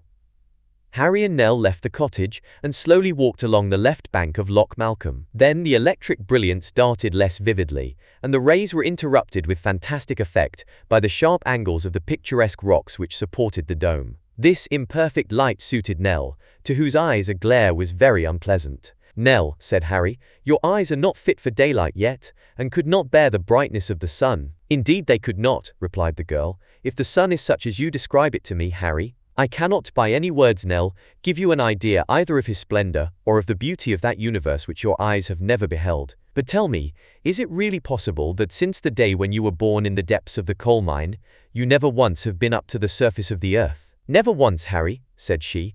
"I do not believe that, even as an infant, my father or mother ever carried me thither. I am sure I should have retained some impression of the open air if they had." "I believe you would," answered Harry. "Long ago, Nell, many children used to live all together in the mine. Communication was then difficult, and I have met with more than one young person, quite as ignorant as you are of things above ground. But now the railway through our great tunnel takes us in a few minutes to the upper regions of our country. I long, Nell, to hear you say, 'Come, Harry, my eyes can bear daylight, and I want to see the sun. I want to look upon the works of the Almighty.'" "I shall soon say so, Harry, I hope," replied the girl. "I shall soon go with you to the world above, and yet—" "What are you going to say, Nell?" hastily cried Harry. "Can you possibly regret having quitted that gloomy abyss in which you spent your early years, and whence we drew you half dead?" "No, Harry," answered Nell. "I was only thinking that darkness is beautiful as well as light. If you but knew what eyes accustomed to its depth can see. Shades flit by, which one longs to follow. Circles mingle and intertwine, and one could gaze on them forever. Black hollows, full of indefinite gleams of radiance, lie deep at the bottom of the mine. And then the voice-like sounds. Ah, Harry! One must have lived down there to understand what I feel, what I can never express." "And were you not afraid, Nell, all alone there?" "It was just when I was alone that I was not afraid." Nell's voice altered slightly as she said these words. However, Harry thought he might press the subject a little further, so he said, "But one might be easily lost in these great galleries, Nell. Were you not afraid of losing your way?" "Oh no, Harry, for a long time I had known every turn of the new mine." "Did you never leave it?" "Yes, now and then," answered the girl with a little hesitation. "Sometimes I have been as far as the old mine of Aberfoyle." "So you knew our old cottage?" "The cottage? Oh yes, but the people who lived there I only saw at a great distance." "They were my father and mother," said Harry, "and I was there too. We have always lived there. We never would give up the old dwelling." "Perhaps it would have been better for you if you had," murmured the maiden. "Why so, Nell? Was it not just because we were obstinately resolved to remain that we ended by discovering the new vein of coal? And did not that discovery lead to the happy result of providing work for a large population, and restoring them to ease and comfort? And did it not enable us to find you, Nell, to save your life, and give you the love of all our hearts?" "Ah yes, for me indeed it is well, whatever may happen," replied Nell earnestly. "For others who can tell?" "What do you mean?" "Oh, nothing, nothing. But it used to be very dangerous at that time to go into the new cutting." "Yes, very dangerous indeed, Harry. Once, some rash people made their way into these chasms. They got a long, long way. They were lost." "They were lost," said Harry, looking at her. "Yes, lost," repeated Nell in a trembling voice. "They could not find their way out." "And there," cried Harry, "they were imprisoned during 8 long days. They were at the point of death, Nell, and but for a kind and charitable being, an angel, perhaps sent by God to help them, who secretly brought them a little food, but for a mysterious guide, who afterwards led to them their deliverers, they never would have escaped from that living tomb."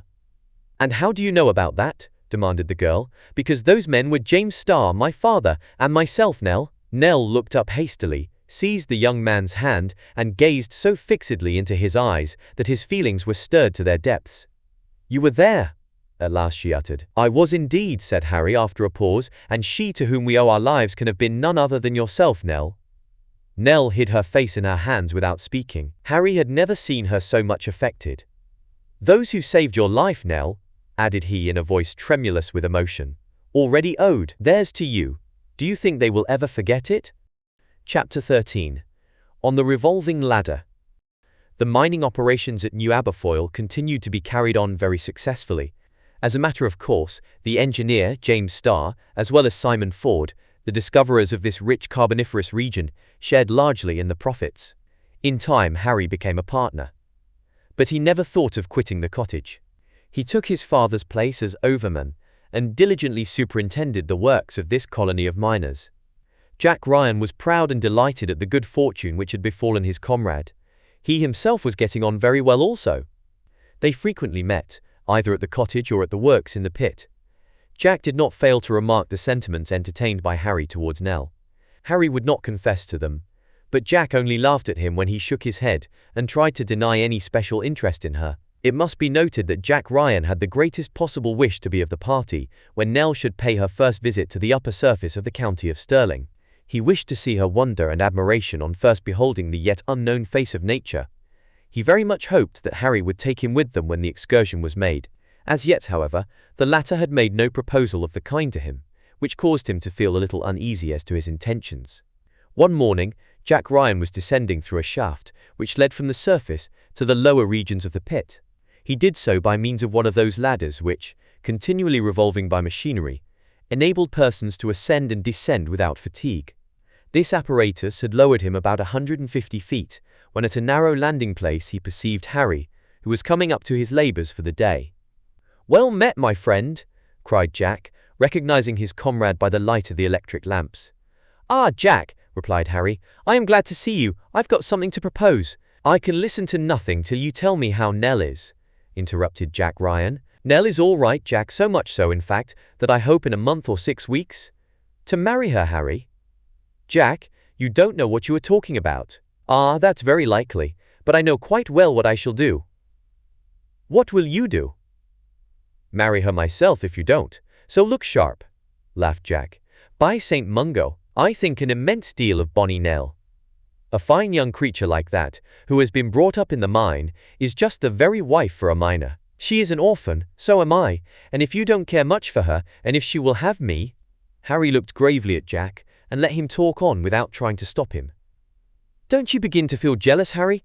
asked Jack in a more serious tone. "Not at all," answered Harry quietly. "Jack, but if you don't marry Nell yourself, you surely can't expect her to remain a spinster." "I expect nothing," said Harry. A movement of the ladder machinery now gave the two friends the opportunity, one to go up, the other down the shaft. However, they remained where they were. "Harry," quoth Jack, "do you think I spoke in earnest just now about Nell?" "No, that I don't, Jack." "Well, but now I will." "You? Speak in earnest, my good fellow? I can tell you I am quite capable of giving a friend a bit of advice." "Let's hear then, Jack."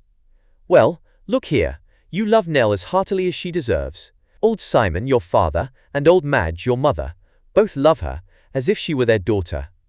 Why don't you make her so in reality?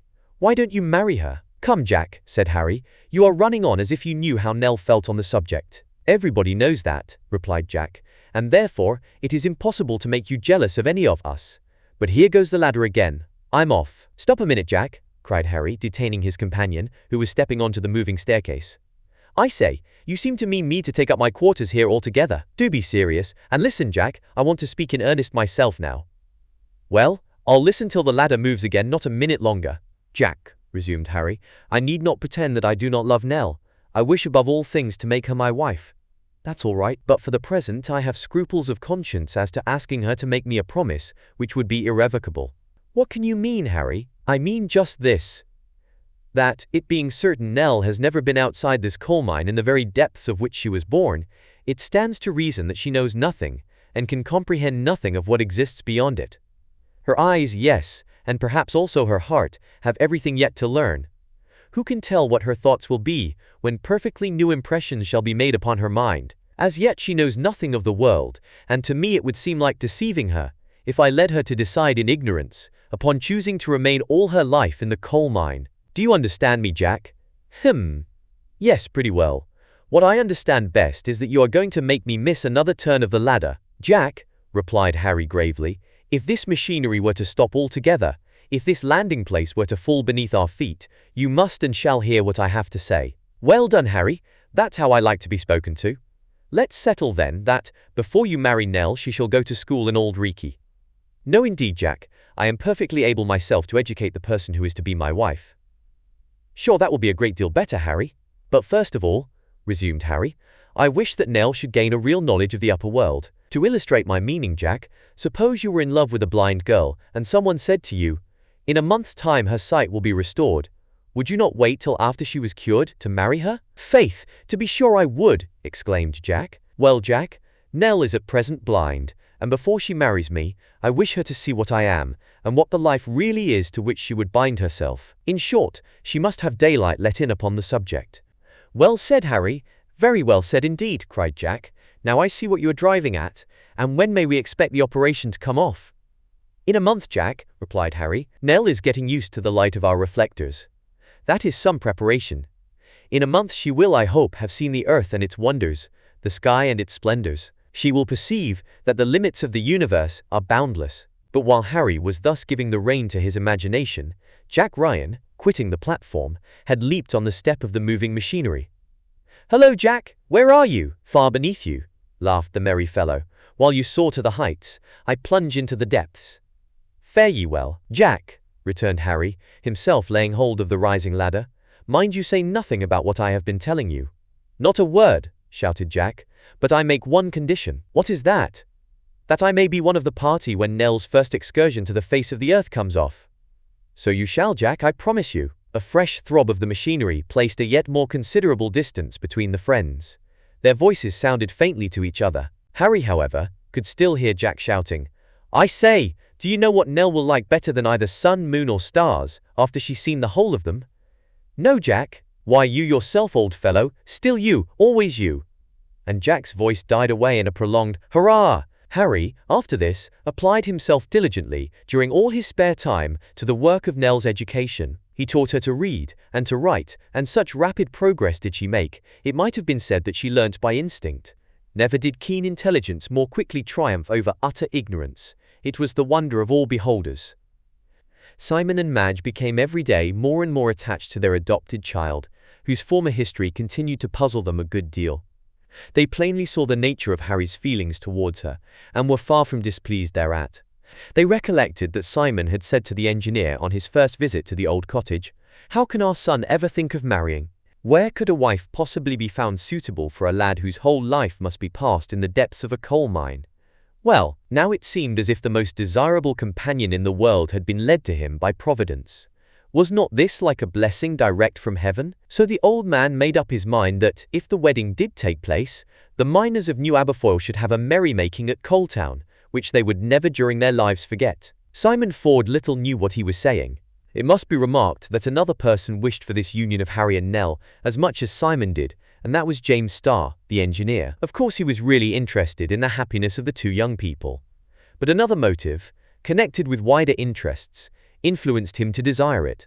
It has been said that James Starr continued to entertain a certain amount of apprehension, although for the present nothing appeared to justify it. Yet that which had been, might again be. This mystery about the new cutting, Nell was evidently the only person acquainted with it. Now, if fresh dangers were in store for the miners of Aberfoyle, how were they possibly to be guarded against, without so much as knowing the cause of them? Nell has persisted in keeping silence, said James Starr very often, but what she has concealed from others, she will not long hide from her husband. Any danger would be danger to Harry, as well as to the rest of us. Therefore, a marriage which brings happiness to the lovers, and safety to their friends, will be a good marriage, if ever there is such a thing here below. Thus, not illogically, reasoned James Starr, he communicated his ideas to old Simon, who decidedly appreciated them. Nothing, then, appeared to stand in the way of the match. What, in fact, was there to prevent it? They loved each other. The parents desired nothing better for their son.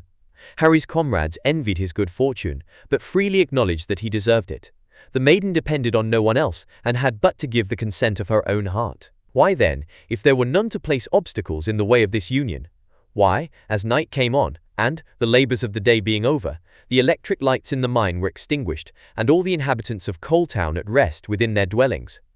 Why did a mysterious form always emerge from the gloomier recesses of New Aberfoyle, and silently glide through the darkness? What instinct guided this phantom with ease, through passages so narrow as to appear to be impracticable?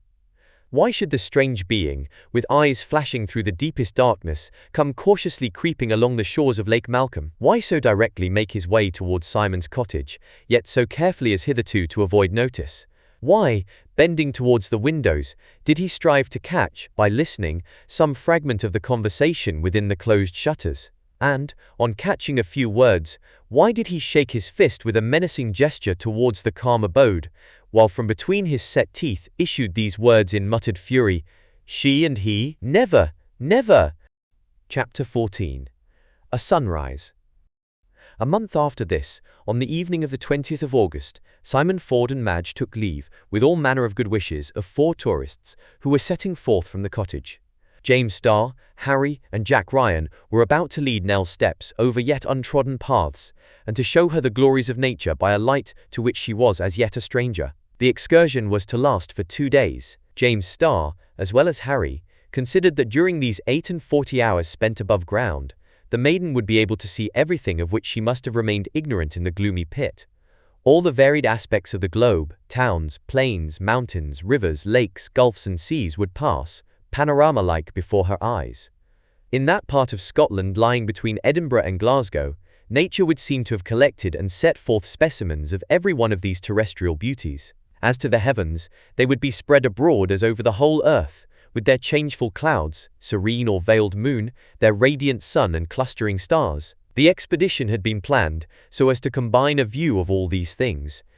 Simon and Madge would have been glad to go with Nell, but they never left their cottage willingly, and could not make up their minds to quit their subterranean home for a single day. James Starr went as an observer and philosopher, curious to note, from a psychological point of view, the novel impressions made upon Nell, perhaps also with some hope of detecting a clue to the mysterious events connected with her childhood. Harry, with a little trepidation, asked himself whether it was not possible that this rapid initiation into the things of the exterior world would change the maiden he had known and loved hitherto into quite a different girl.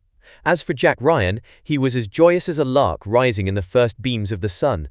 He only trusted that his gaiety would prove contagious, and enliven his travelling companions, thus rewarding them for letting him join them.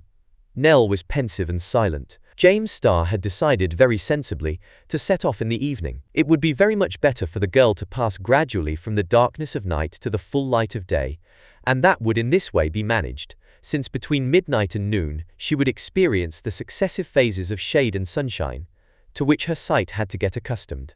Just as they left the cottage, Nell took Harry's hand, saying, "Harry, is it really necessary for me to leave the mine at all, even for these few days?" "Yes, it is, Nell," replied the young man. "It is needful for both of us." "But, Harry," resumed Nell, "ever since you found me, I have been as happy as I can possibly be. You have been teaching me. Why is that not enough? What am I going up there for?" Harry looked at her in silence.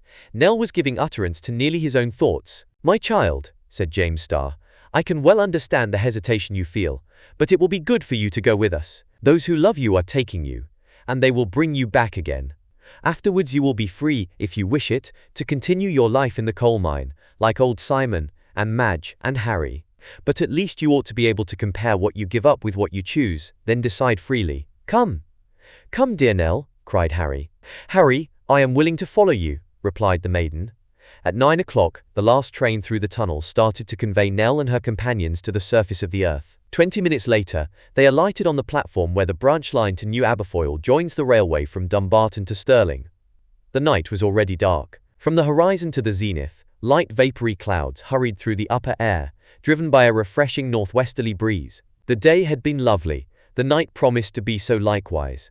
On reaching Stirling, Nell and her friends, quitting the train, left the station immediately.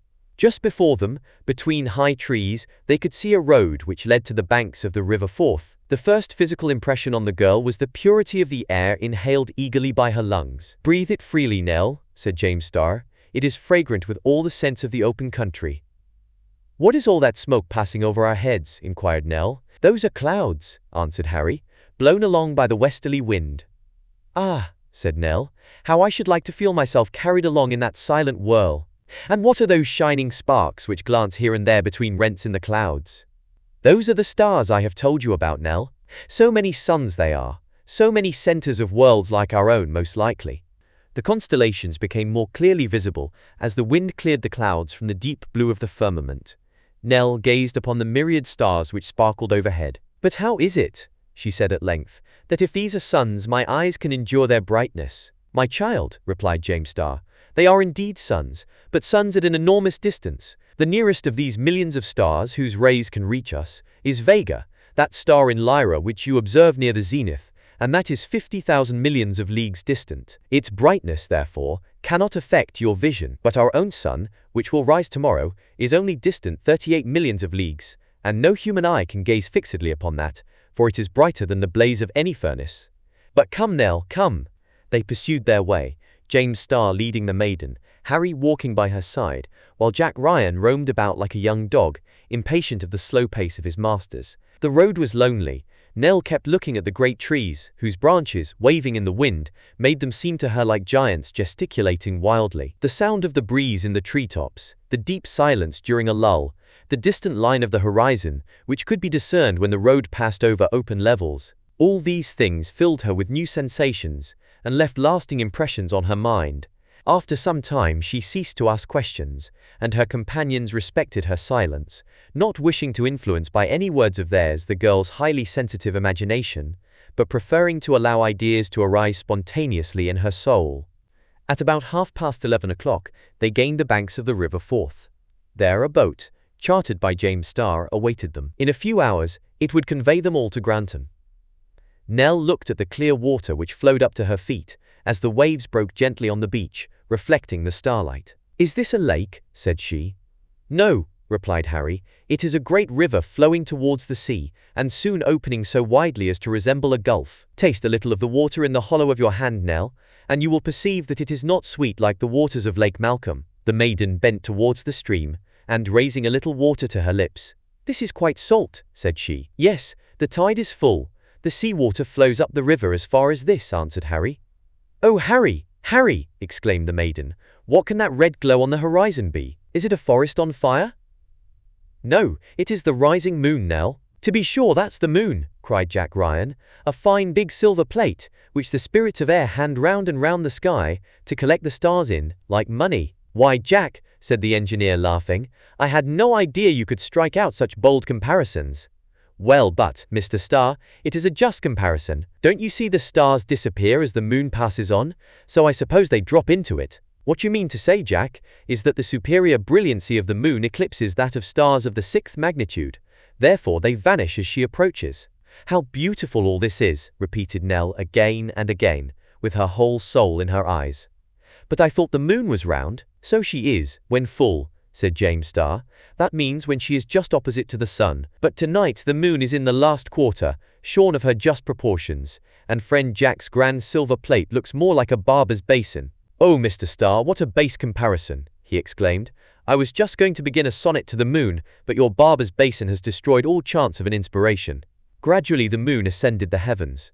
Before her light the lingering clouds fled away, while stars still sparkled in the west, beyond the influence of her radiance. Nell gazed in silence on the glorious spectacle. The soft silvery light was pleasant to her eyes, and her little trembling hand expressed to Harry, who clasped it, how deeply she was affected by the scene. "Let us embark now," said James Starr. "We have to get to the top of Arthur's Seat before sunrise."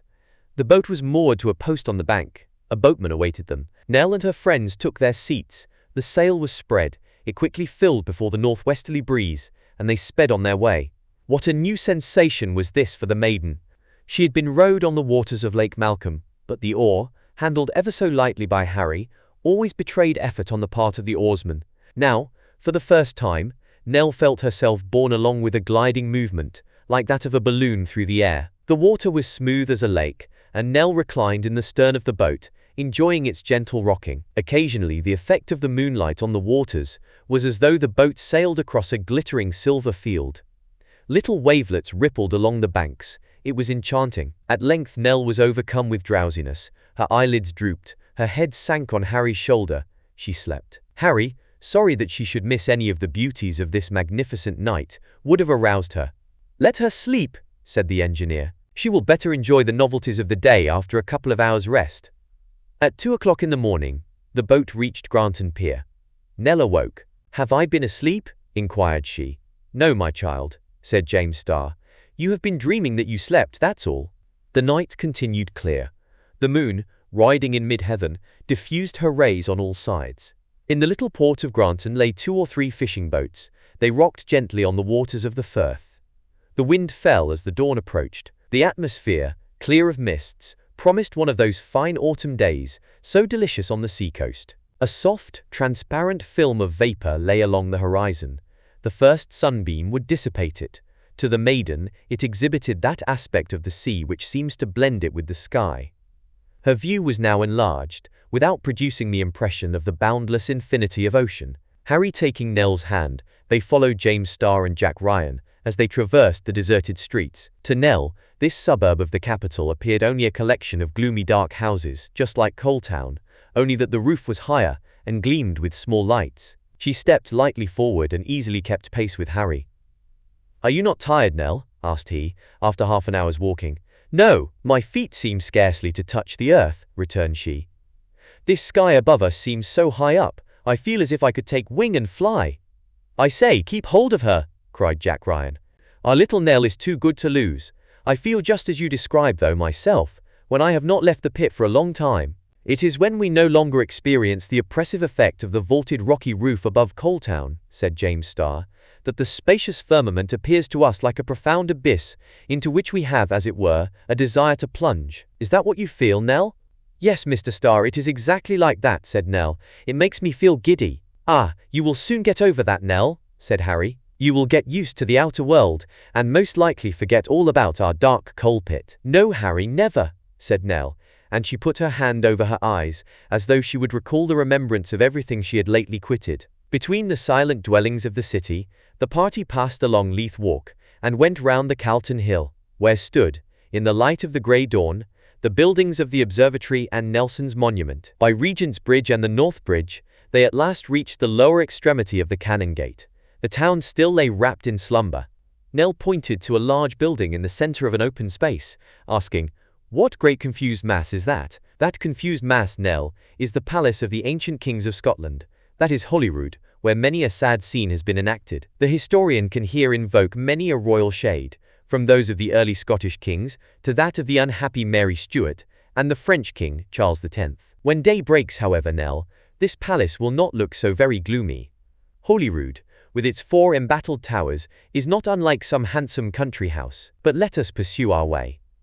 There, just above the ancient Abbey of Holyrood, are the superb cliffs called Salisbury Crags. Arthur's Seat rises above them, and that is where we are going. From the summit of Arthur's Seat, Nell, your eyes shall behold the sun appear above the horizon seaward." They entered the King's Park, then, gradually ascending, they passed across the Queen's Drive, a splendid carriageway encircling the hill, which we owe to a few lines in one of Sir Walter Scott's romances.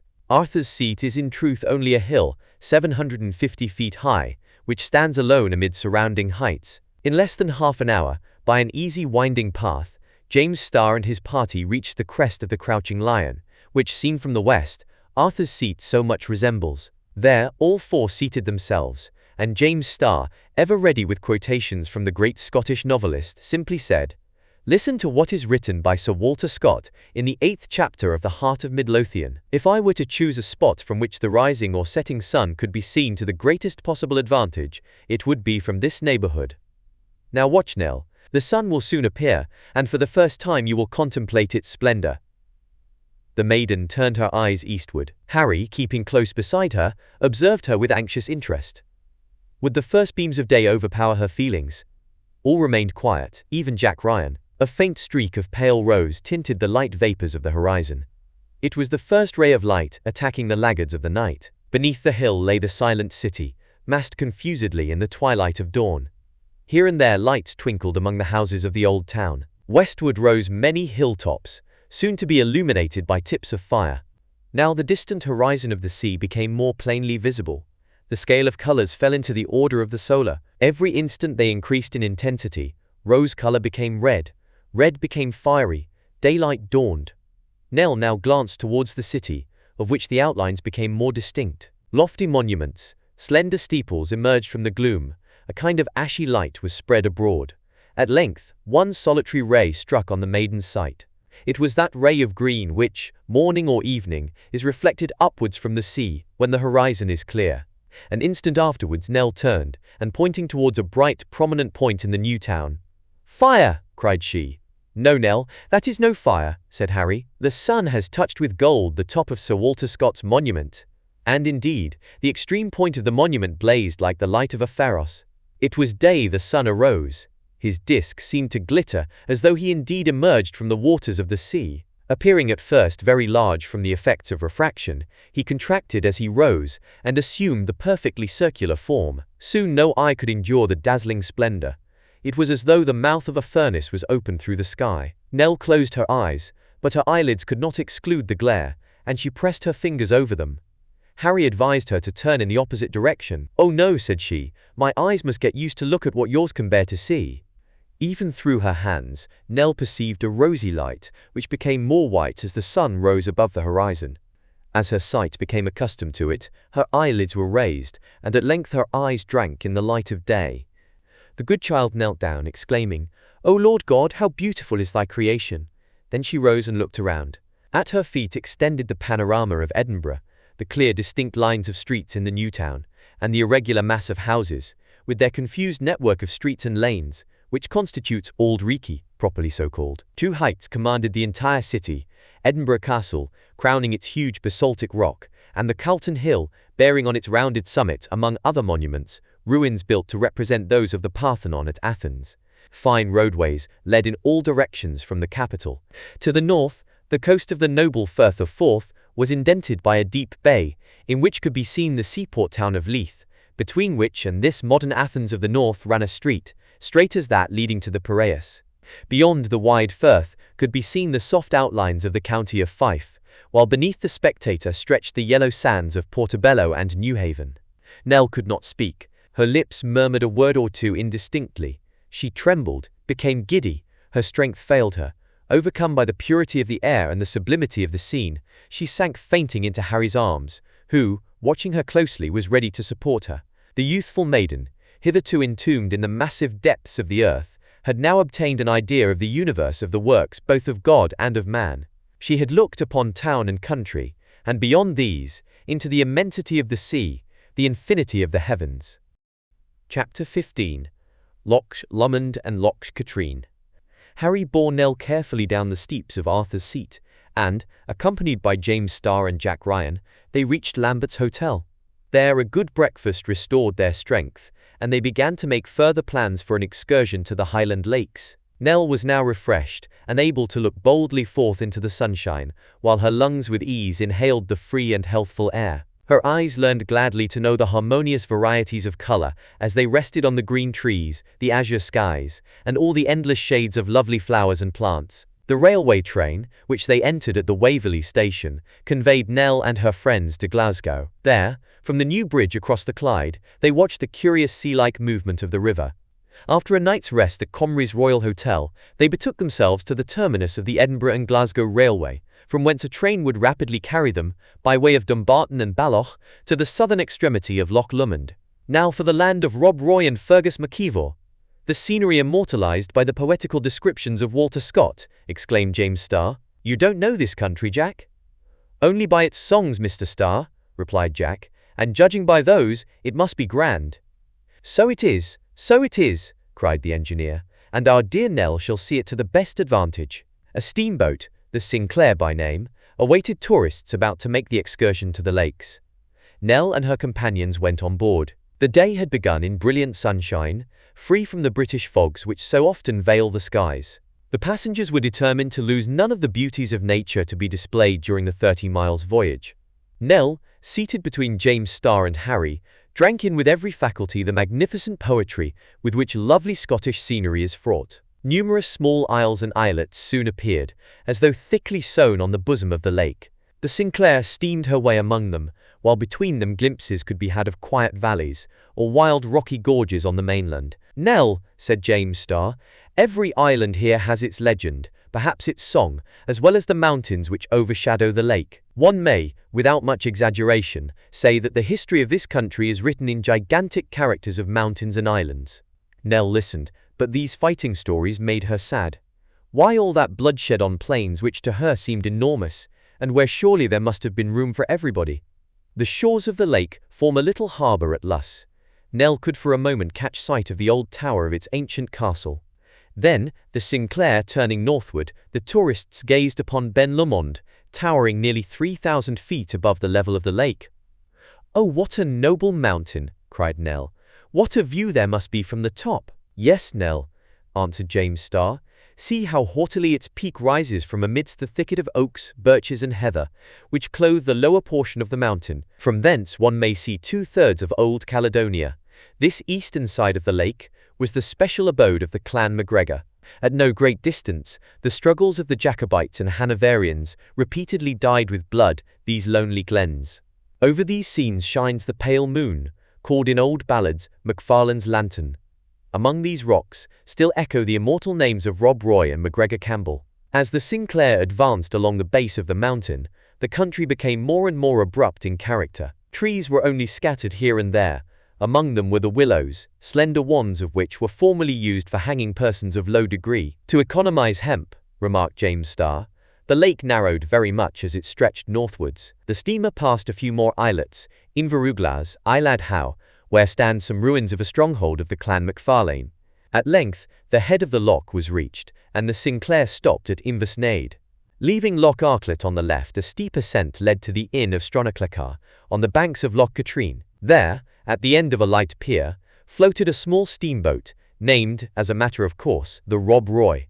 The travellers immediately went on board. It was about to start. Loch Katrine is only 10 miles in length. Its width never exceeds 2 miles. The hills nearest it are full of a character peculiar to themselves. "Here we are on this famous lake," said James Starr. "It has been compared to an eel on account of its length and windings, and justly so. They say that it never freezes. I know nothing about that, but what we want to think of is, that here are the scenes of the adventures in the Lady of the Lake. I believe, if friend Jack looked about him carefully, he might see, still gliding over the surface of the water, the shade of the slender form of sweet Ellen Douglas." "To be sure, Mr. Starr," replied Jack. "Why should I not? I may just as well see that pretty girl on the waters of Loch Katrine as those ugly ghosts on Loch Malcolm in the coal pit." It was by this time 3 o'clock in the afternoon. The less hilly shores of Loch Katrine westward extended like a picture framed between Ben Ann and Ben Venue. At the distance of half a mile was the entrance to the narrow bay, where was the landing place for our tourists, who meant to return to Stirling by Callander. Nell appeared completely worn out by the continued excitement of the day. A faint ejaculation was all she was able to utter in token of admiration, as new objects of wonder or beauty met her gaze. She required some hours of rest, were it but to impress lastingly the recollection of all she had seen. Her hand rested in Harry's, and, looking earnestly at her, he said, "Nell, dear Nell, we shall soon be home again in the gloomy region of the coal mine. Shall you not pine for what you have seen during these few hours spent in the glorious light of day?" "No, Harry," replied the girl. "I shall like to think about it, but I am glad to go back with you to our dear old home." "Nell," said Harry, vainly attempting to steady his voice, "are you willing to be bound to me by the most sacred tie? Could you marry me, Nell?" "Yes, Harry, I could, if you are sure that I am able to make you happy," answered the maiden, raising her innocent eyes to his. Scarcely had she pronounced these words when an unaccountable phenomenon took place. The Rob Roy, still half a mile from land, experienced a violent shock. She suddenly grounded. No efforts of the engine could move her. The cause of this accident was simply that Loch Katrine was all at once emptied, as though an enormous fissure had opened in its bed. In a few seconds it had the appearance of a sea beach at low water. Nearly the whole of its contents had vanished into the bosom of the earth. "My friends!" exclaimed James Starr, as the cause of this marvel became suddenly clear to him. God help New Aberfoyle. Chapter 16. A Final Threat. On that day, in the colliery of New Aberfoyle, work was going on in the usual regular way. In the distance could be heard the crash of great charges of dynamite, by which the carboniferous rocks were blasted. Here, masses of coal were loosened by pickaxe and crowbar. There, the perforating machines, with their harsh grating, bored through the masses of sandstone and schist. Hollow, cavernous noises resounded on all sides. Drafts of air rushed along the ventilating galleries, and the wooden swing doors slammed beneath their violent gusts. In the lower tunnels, trains of trucks kept passing along at the rate of 15 miles an hour, while at their approach electric bells warned the workmen to cower down in the refuge places. Lifts went incessantly up and down, worked by powerful engines on the surface of the soil. Coal Town was throughout brilliantly lighted by the electric lamps at full power. Mining operations were being carried on with the greatest activity. Coal was being piled incessantly into the trucks, which went in hundreds to empty themselves into the corves at the bottom of the shaft. While parties of miners who had labored during the night were taking needful rest, the others worked without wasting an hour. Old Simon Ford and Madge, having finished their dinner, were resting at the door of their cottage. Simon smoked a good pipe of tobacco, and from time to time the old couple spoke of Nell, of their boy, of Mr. Starr, and wondered how they liked their trip to the surface of the earth. Where would they be now? What would they be doing? How could they stay so long away from the mine without feeling homesick? Just then a terrific roaring noise was heard. It was like the sound of a mighty cataract rushing down into the mine. The old people rose hastily. They perceived at once that the waters of Loch Malcolm were rising. A great wave, unfurling like a billow, swept up the bank and broke against the walls of the cottage. Simon caught his wife in his arms and carried her to the upper part of their dwelling. At the same moment, cries arose from all parts of Coal Town, which was threatened by a sudden inundation. The inhabitants fled for safety to the top of the schist rocks bordering the lake. Terror spread in all directions. Whole families in frantic haste rushed towards the tunnel in order to reach the upper regions of the pit. It was feared that the sea had burst into the colliery, for its galleries and passages penetrated as far as the Caledonian Canal. In that case, the entire excavation, vast as it was, would be completely flooded. Not a single inhabitant of New Aberfoyle would escape death. But when the foremost fugitives reached the entrance to the tunnel, they encountered Simon Ford, who had quitted his cottage. "Stop, my friends, stop!" shouted the old man. "If our town is to be overwhelmed, the floods will rush faster than you can. No one can possibly escape. But see, the waters are rising no further. It appears to me the danger is over." "And our comrades at the far end of the works, what about them?" cried some of the miners. "There is nothing to fear for them," replied Simon. "They are working on a higher level than the bed of the loch." It was soon evident that the old man was in the right. The sudden influx of water had rushed to the very lowest bed of the vast mine, and its only ultimate effect was to raise the level of Loch Malcolm a few feet. Coal Town was uninjured, and it was reasonable to hope that no one had perished in the flood of water which had descended to the depths of the mine never yet penetrated by the workmen. Simon and his men could not decide whether this inundation was owing to the overflow of a subterranean sheet of water penetrating fissures in the solid rock, or to some underground torrent breaking through its worn bed and precipitating itself to the lowest level of the mine. But that very same evening they knew what to think about it, for the local papers published an account of the marvelous phenomenon which Loch Katrine had exhibited. The surprising news was soon after confirmed by the four travelers, who, returning with all possible speed to the cottage, learned with extreme satisfaction that no serious damage was done in New Aberfoyle. The bed of Loch Katrine had fairly given way. The waters had suddenly broken through by an enormous fissure into the mine beneath. Of Sir Walter Scott's favourite loch, there was not left enough to wet the pretty foot of the Lady of the Lake. All that remained was a pond of a few acres at the further extremity. This singular event made a profound sensation in the country. It was a thing unheard of that a lake should in the space of a few minutes empty itself and disappear into the bowels of the earth. There was nothing for it but to erase Loch Katrine from the map of Scotland until, by public subscription, it could be refilled, care being of course taken in the first place to stop the rent up tight. This catastrophe would have been the death of Sir Walter Scott had he still been in the world. The accident was explicable when it was ascertained that, between the bed of the lake and the vast cavity beneath, the geological strata had become reduced to a thin layer, incapable of longer sustaining the weight of water. Now, although to most people this event seemed plainly due to natural causes, yet to James Starr and his friends, Simon and Harry Ford, the question constantly recurred, Was it not rather to be attributed to malevolence? Uneasy suspicions continually harassed their minds. Was their evil genius about to renew his persecution of those who ventured to work this rich mine? At the cottage, some days later, James Starr thus discussed the matter with the old man and his son. "Well, Simon," said he, "to my thinking we must class this circumstance with the others for which we still seek elucidation, although it is no doubt possible to explain it by natural causes." "I am quite of your mind, Mr. James," replied Simon, "but take my advice and say nothing about it. Let us make all researches ourselves." "Oh, I know the result of such research beforehand," cried the engineer. "And what will it be then?" "We shall find proofs of malevolence, but not the malefactor." "But he exists! He is there! Where can he lie concealed? Is it possible to conceive that the most depraved human being could, single-handed, carry out an idea so infernal as that of bursting through the bed of a lake? I believe I shall end by thinking, like Jack Ryan, that the evil demon of the mine revenges himself on us for having invaded his domain." Nell was allowed to hear as little as possible of these discussions. Indeed, she showed no desire to enter into them, although it was very evident that she shared in the anxieties of her adopted parents. The melancholy in her countenance bore witness to much mental agitation. It was at length resolved that James Starr, together with Simon and Harry, should return to the scene of the disaster, and endeavour to satisfy themselves as to the cause of it. They mentioned their project to no one. To those unacquainted with the group of facts on which it was based, the opinion of Starr and his friends could not fail to appear wholly inadmissible. A few days later the three friends proceeded in a small boat to examine the natural pillars on which had rested the solid earth forming the basin of Loch Katrine. They discovered that they had been right in suspecting that the massive columns had been undermined by blasting. The blackened traces of explosion were to be seen, the waters having subsided below the level of these mysterious operations. Thus the fall of a portion of the vast vaulted dome was proved to have been premeditated by man, and by man's hand had it been effected. "It is impossible to doubt it," said James Starr, "and who can say what might not have happened had the sea, instead of a little loch, been let in upon us?" "You may well say that," cried the old overman, with a feeling of pride in his beloved mine.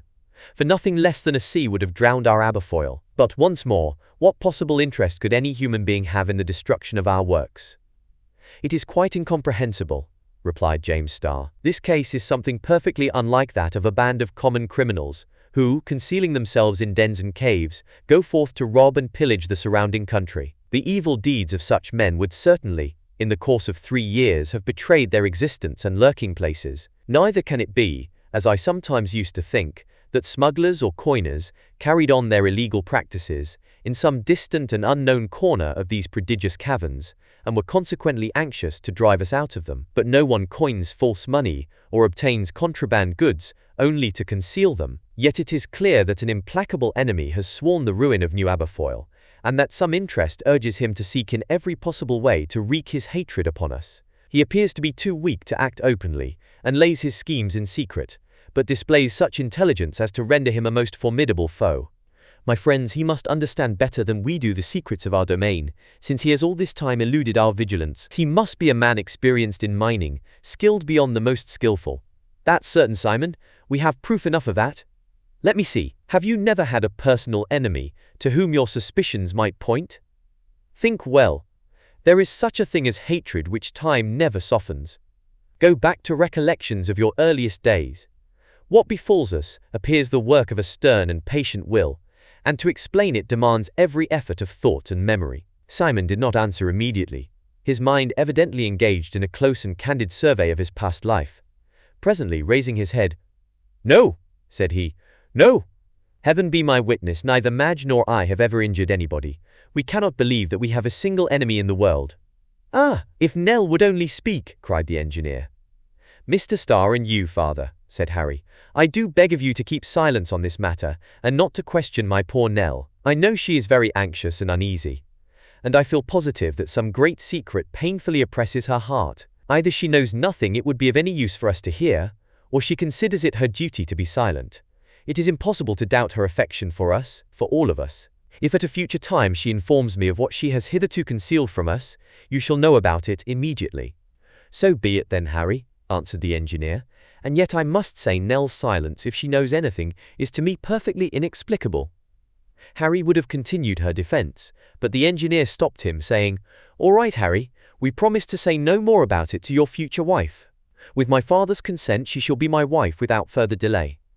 "My boy," said old Simon, "your marriage shall take place this very day month. Mr. Starr, will you undertake the part of Nell's father?"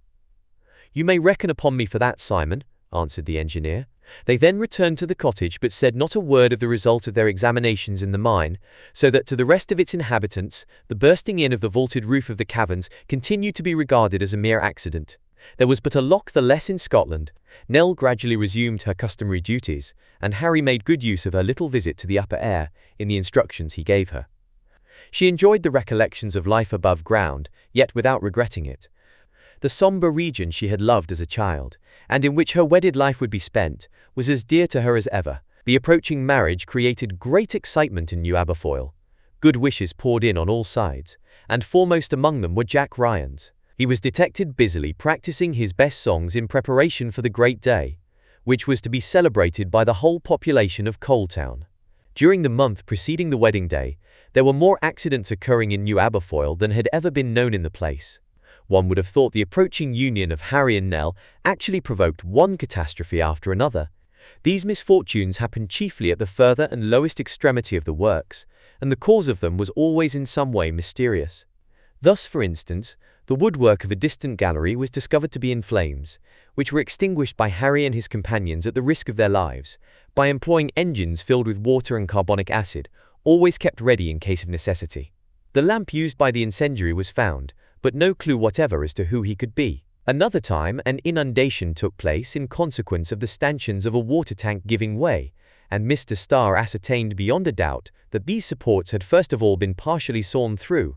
Harry, who had been overseeing the works near the place at the time, was buried in the falling rubbish, and narrowly escaped death. A few days afterwards, on the steam tramway, a train of trucks, which Harry was passing along, met with an obstacle on the rails, and was overturned. It was then discovered that a beam had been laid across the line. In short, events of this description became so numerous that the miners were seized with a kind of panic, and it required all the influence of their chiefs to keep them on the works.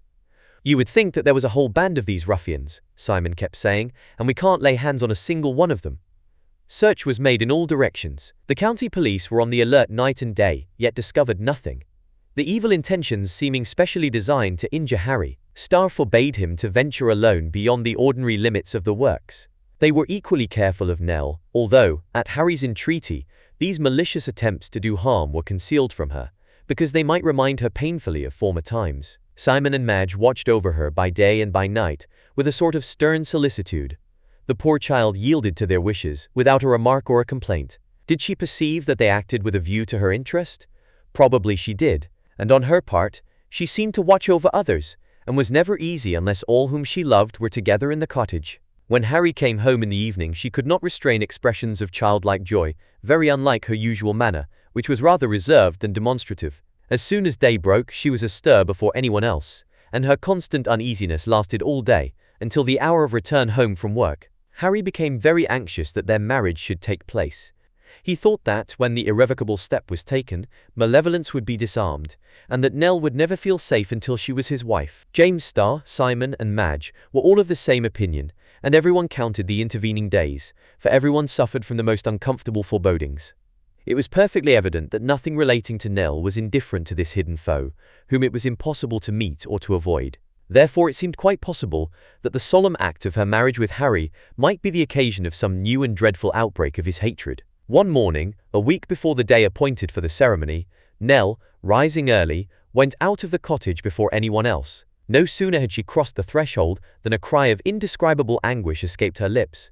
Her voice was heard throughout the dwelling. In a moment Madge, Harry and Simon were at her side. Nell was pale as death, her countenance agitated, her features expressing the utmost horror. Unable to speak, her eyes were riveted on the door of the cottage, which she had just opened. With rigid fingers, she pointed to the following words traced upon it during the night. "Simon Ford, you have robbed me of the last vein in our old pit. Harry, your son, has robbed me of Nell. Woe betide you all, woe betide New Aberfoyle." "Silfax.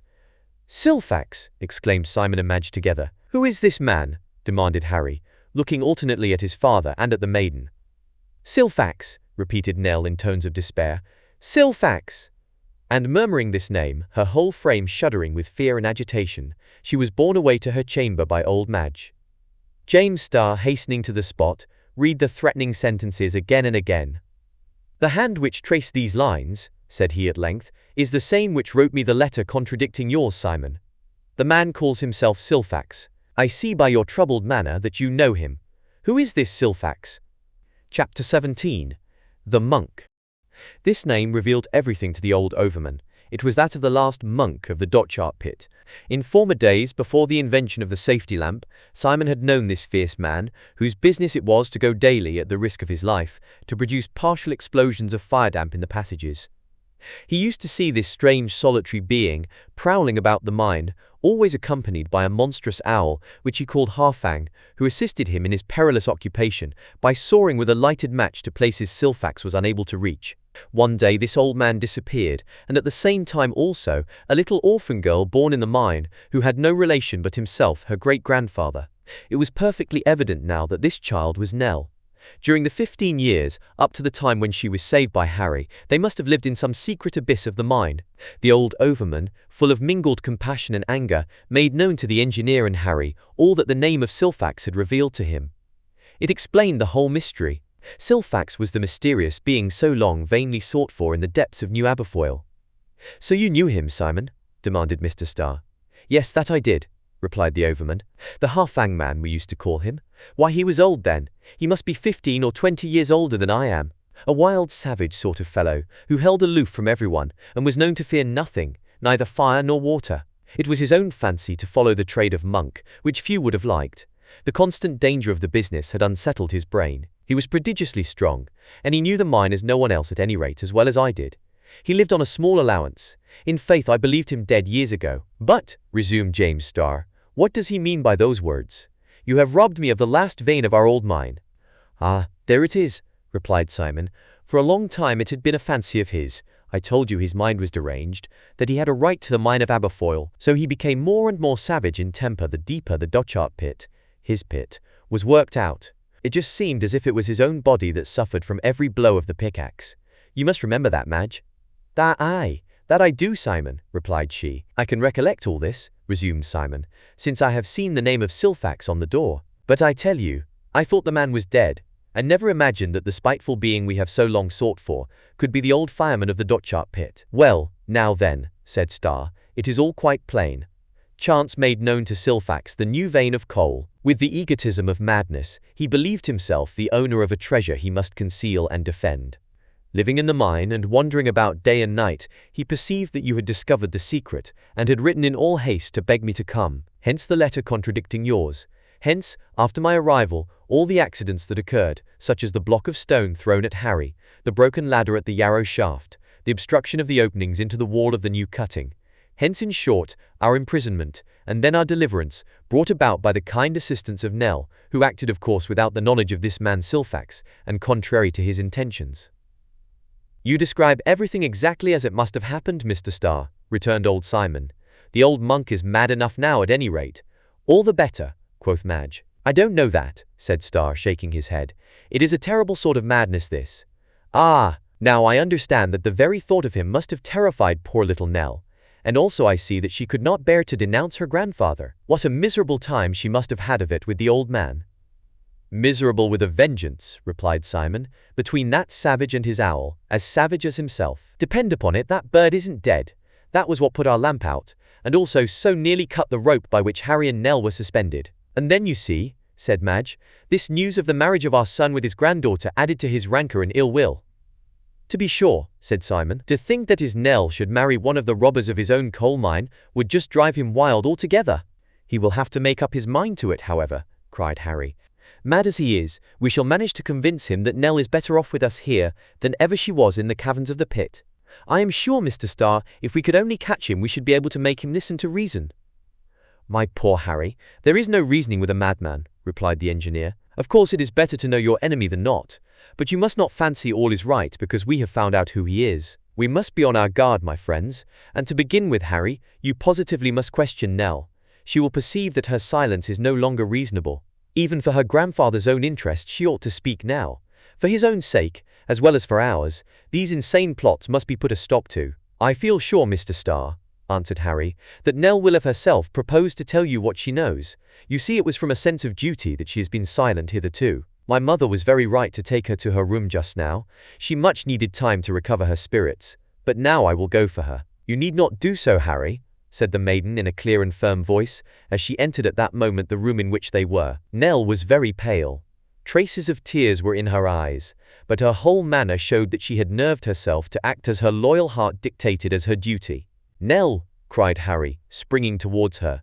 The girl arrested her lover by a gesture and continued, "Your father and mother, and you, Harry, must now know all, and you too, Mr. Starr, must remain ignorant of nothing that concerns the child you have received, and whom Harry, unfortunately for him, alas, drew from the abyss."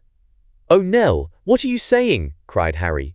"Allow her to speak," said James Starr in a decided tone. "I am the granddaughter of old Silfax," resumed Nell. "I never knew a mother till the day I came here," added she, looking at Madge. "Blessed be that day, my daughter," said the old woman. "I knew no father till I saw Simon Ford," continued Nell, "nor friend till the day when Harry's hand touched mine. Alone with my grandfather I have lived during 15 years in the remote and most solitary depths of the mine. I say with my grandfather, but I can scarcely use the expression, for I seldom saw him. When he disappeared from old Aberfoyle, he concealed himself in caverns, known only to himself. In his way he was kind to me, dreadful as he was. He fed me with whatever he could procure from outside the mine, but I can dimly recollect that in my earliest years I was the nursling of a goat, the death of which was a bitter grief to me. My grandfather, seeing my distress, brought me another animal. A dog, he said it was. But, unluckily, this dog was lively, and barked. Grandfather did not like anything cheerful. He had a horror of noise, and had taught me to be silent. The dog he could not teach to be quiet, so the poor animal very soon disappeared. My grandfather's companion was a ferocious bird, Harfang, of which, at first, I had a perfect horror. But this creature, in spite of my dislike to it, took such a strong affection for me that I could not help returning it. It even obeyed me better than its master, which used to make me quite uneasy, for my grandfather was jealous. Harfang and I did not dare to let him see us much together. We both knew it would be dangerous. But I am talking too much about myself. The great thing is about you." "No, my child," said James Starr. "Tell us everything that comes to your mind." "My grandfather," continued Nell, "always regarded your abode in the mine with a very evil eye.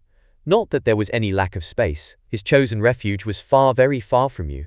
But he could not bear to feel that you were there. If I asked any questions about the people up above us, his face grew dark, he gave no answer, and continued quite silent for a long time afterwards. But when he perceived that, not content with the old domain, you seemed to think of encroaching upon his, then indeed his anger burst forth. He swore that, were you to succeed in reaching the new mine, you should assuredly perish. Notwithstanding his great age, his strength is astonishing, and his threats used to make me tremble."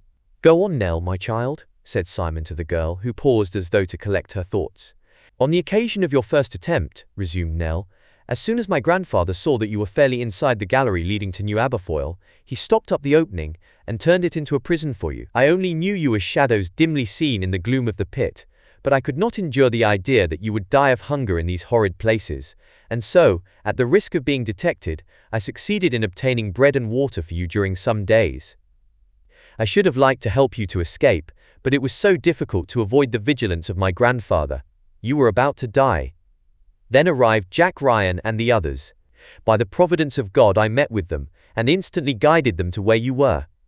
When my grandfather discovered what I had done, his rage against me was terrible.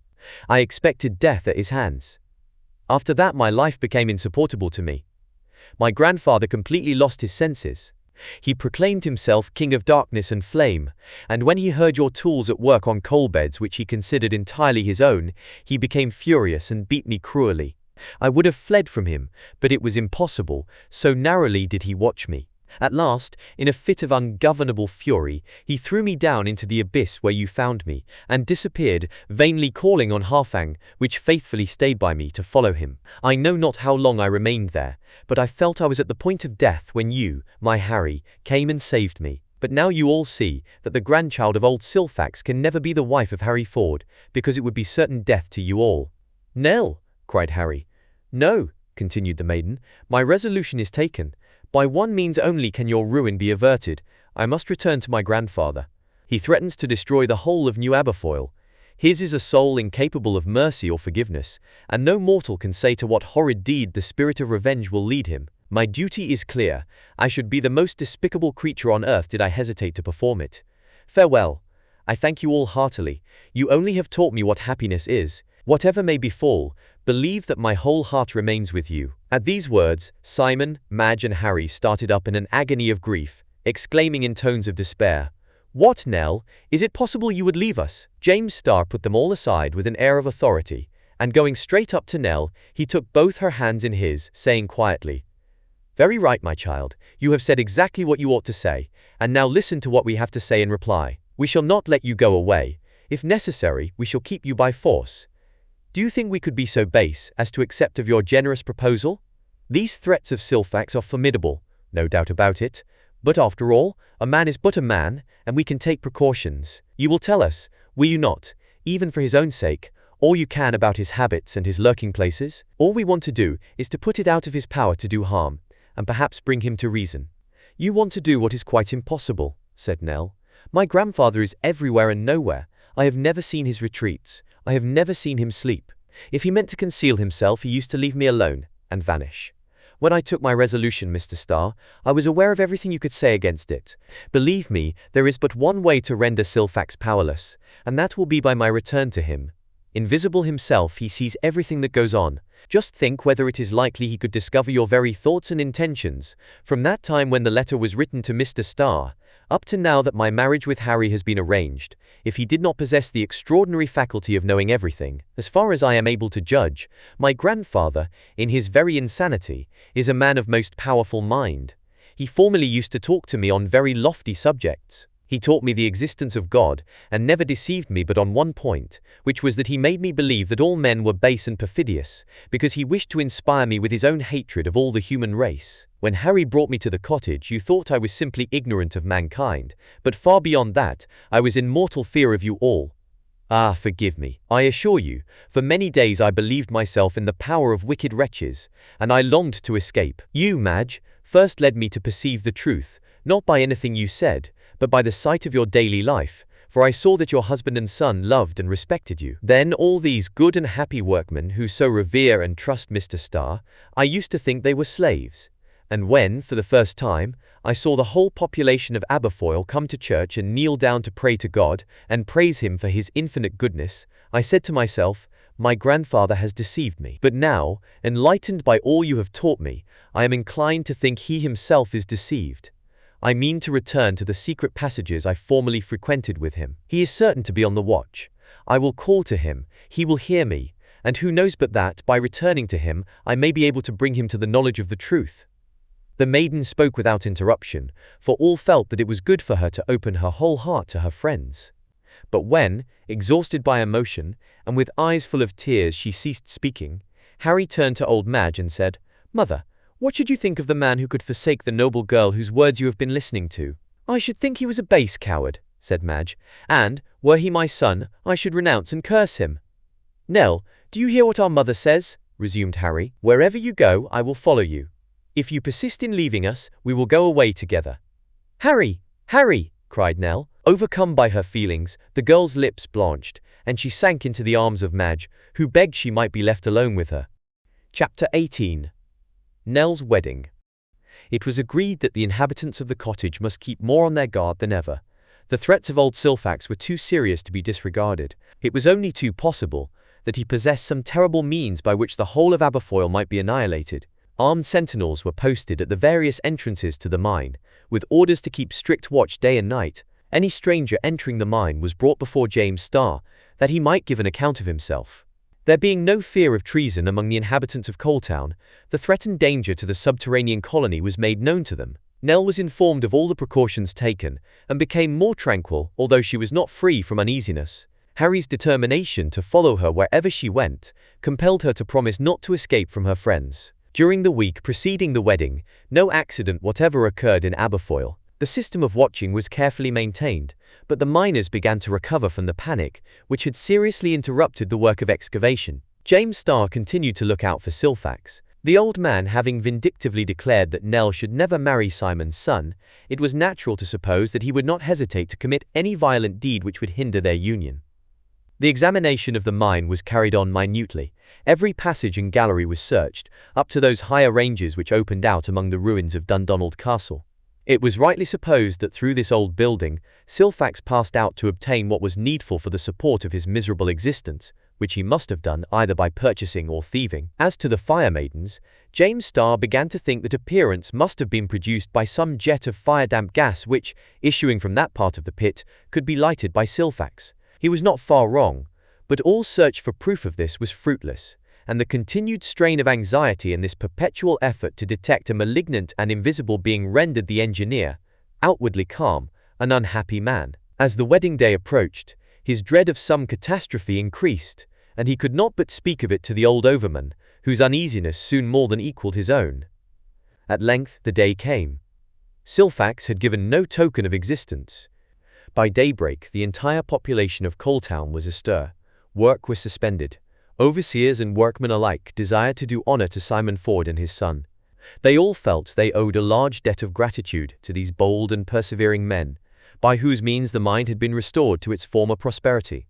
The ceremony was to take place at 11 o'clock in St. Giles's Chapel, which stood on the shores of Loch Malcolm. At the appointed time, Harry left the cottage, supporting his mother on his arm, while Simon led the bride. Following them came Starr, the engineer, composed in manner, but in reality nerved to expect the worst, and Jack Ryan, stepping superb in full Highland piper's costume. Then came the other mining engineers, the principal people of Coaltown, the friends and comrades of the old overman, every member of this great family of miners, forming the population of New Aberfoyle. In the outer world, the day was one of the hottest of the month of August, peculiarly oppressive in northern countries. The sultry air penetrated the depths of the coal mine and elevated the temperature. The air which entered through the ventilating shafts and the great tunnel of Loch Malcolm was charged with electricity, and the barometer, it was afterwards remarked, had fallen in a remarkable manner. There was, indeed, every indication that a storm might burst forth beneath the rocky vault which formed the roof of the enormous crypt of the very mine itself. But the inhabitants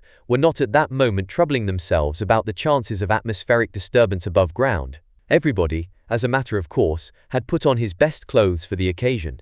Madge was dressed in the fashion of days gone by, wearing the toy and the rokelay, or tartan plaid, of matrons of the olden time. Old Simon wore a coat of which Bailie Nicholjarvie himself would have approved. Nell had resolved to show nothing of her mental agitation. She forbade her heart to beat, or her inward terrors to betray themselves, and the brave girl appeared before all with a calm and collected aspect. She had declined every ornament of dress, and the very simplicity of her attire added to the charming elegance of her appearance. Her hair was bound with the snood, the usual headdress of Scottish maidens. All proceeded towards St. Giles's Chapel, which had been handsomely decorated for the occasion.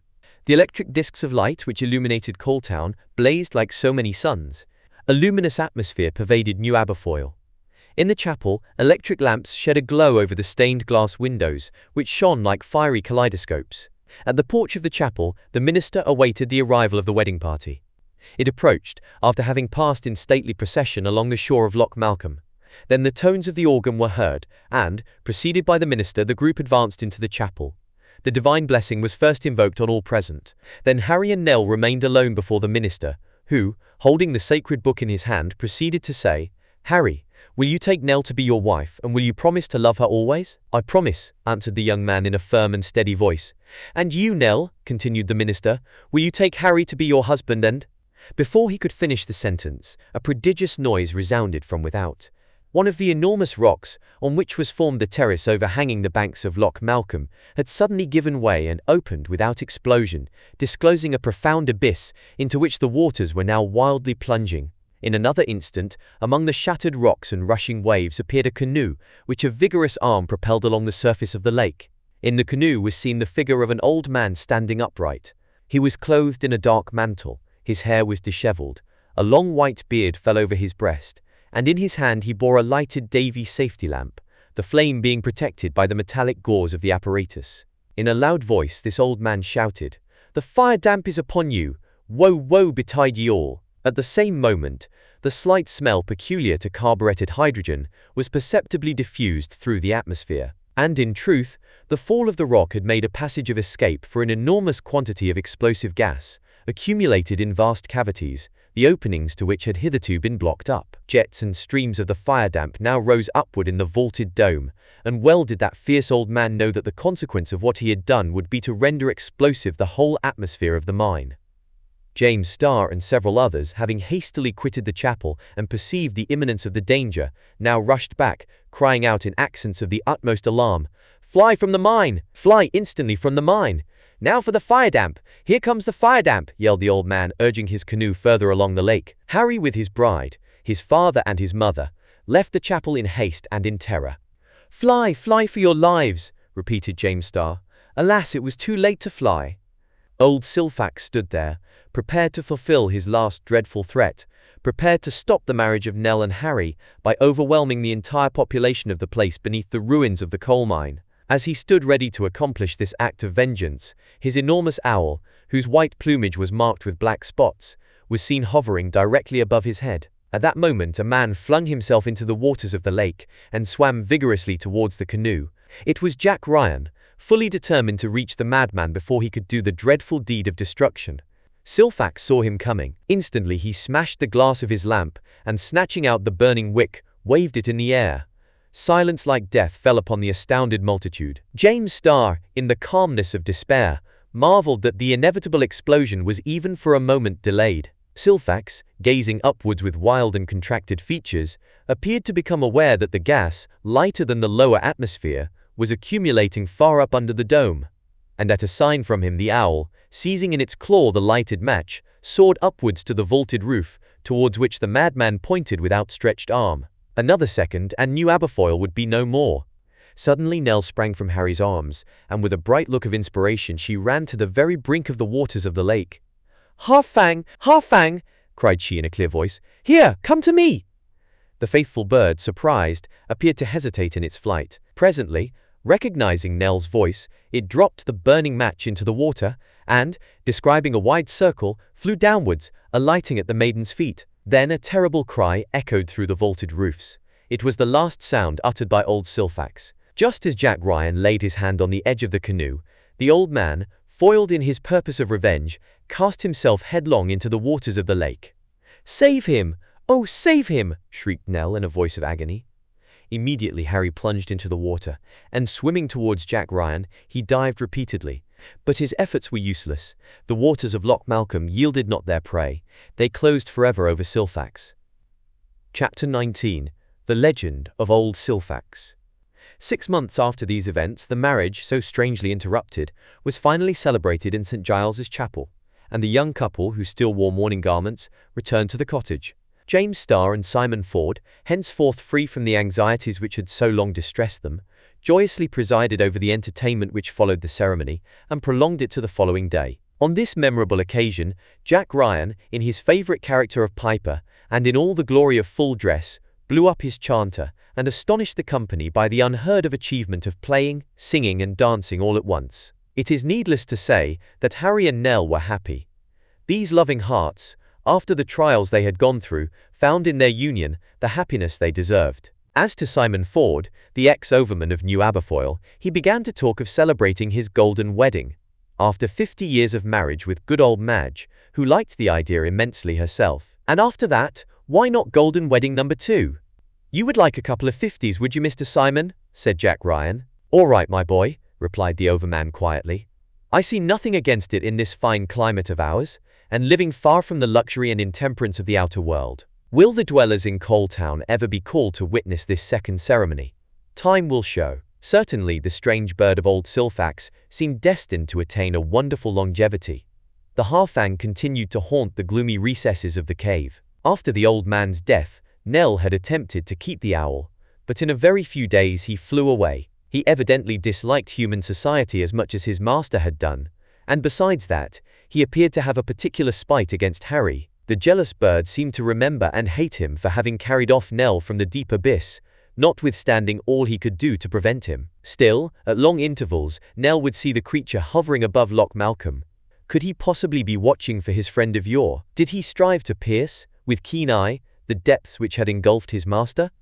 The history of the Halfang became legendary, and furnished Jack Ryan with many a tale and song. Thanks to him, the story of old Silthax and his bird will long be preserved, and handed down to future generations of the Scottish peasantry. The end.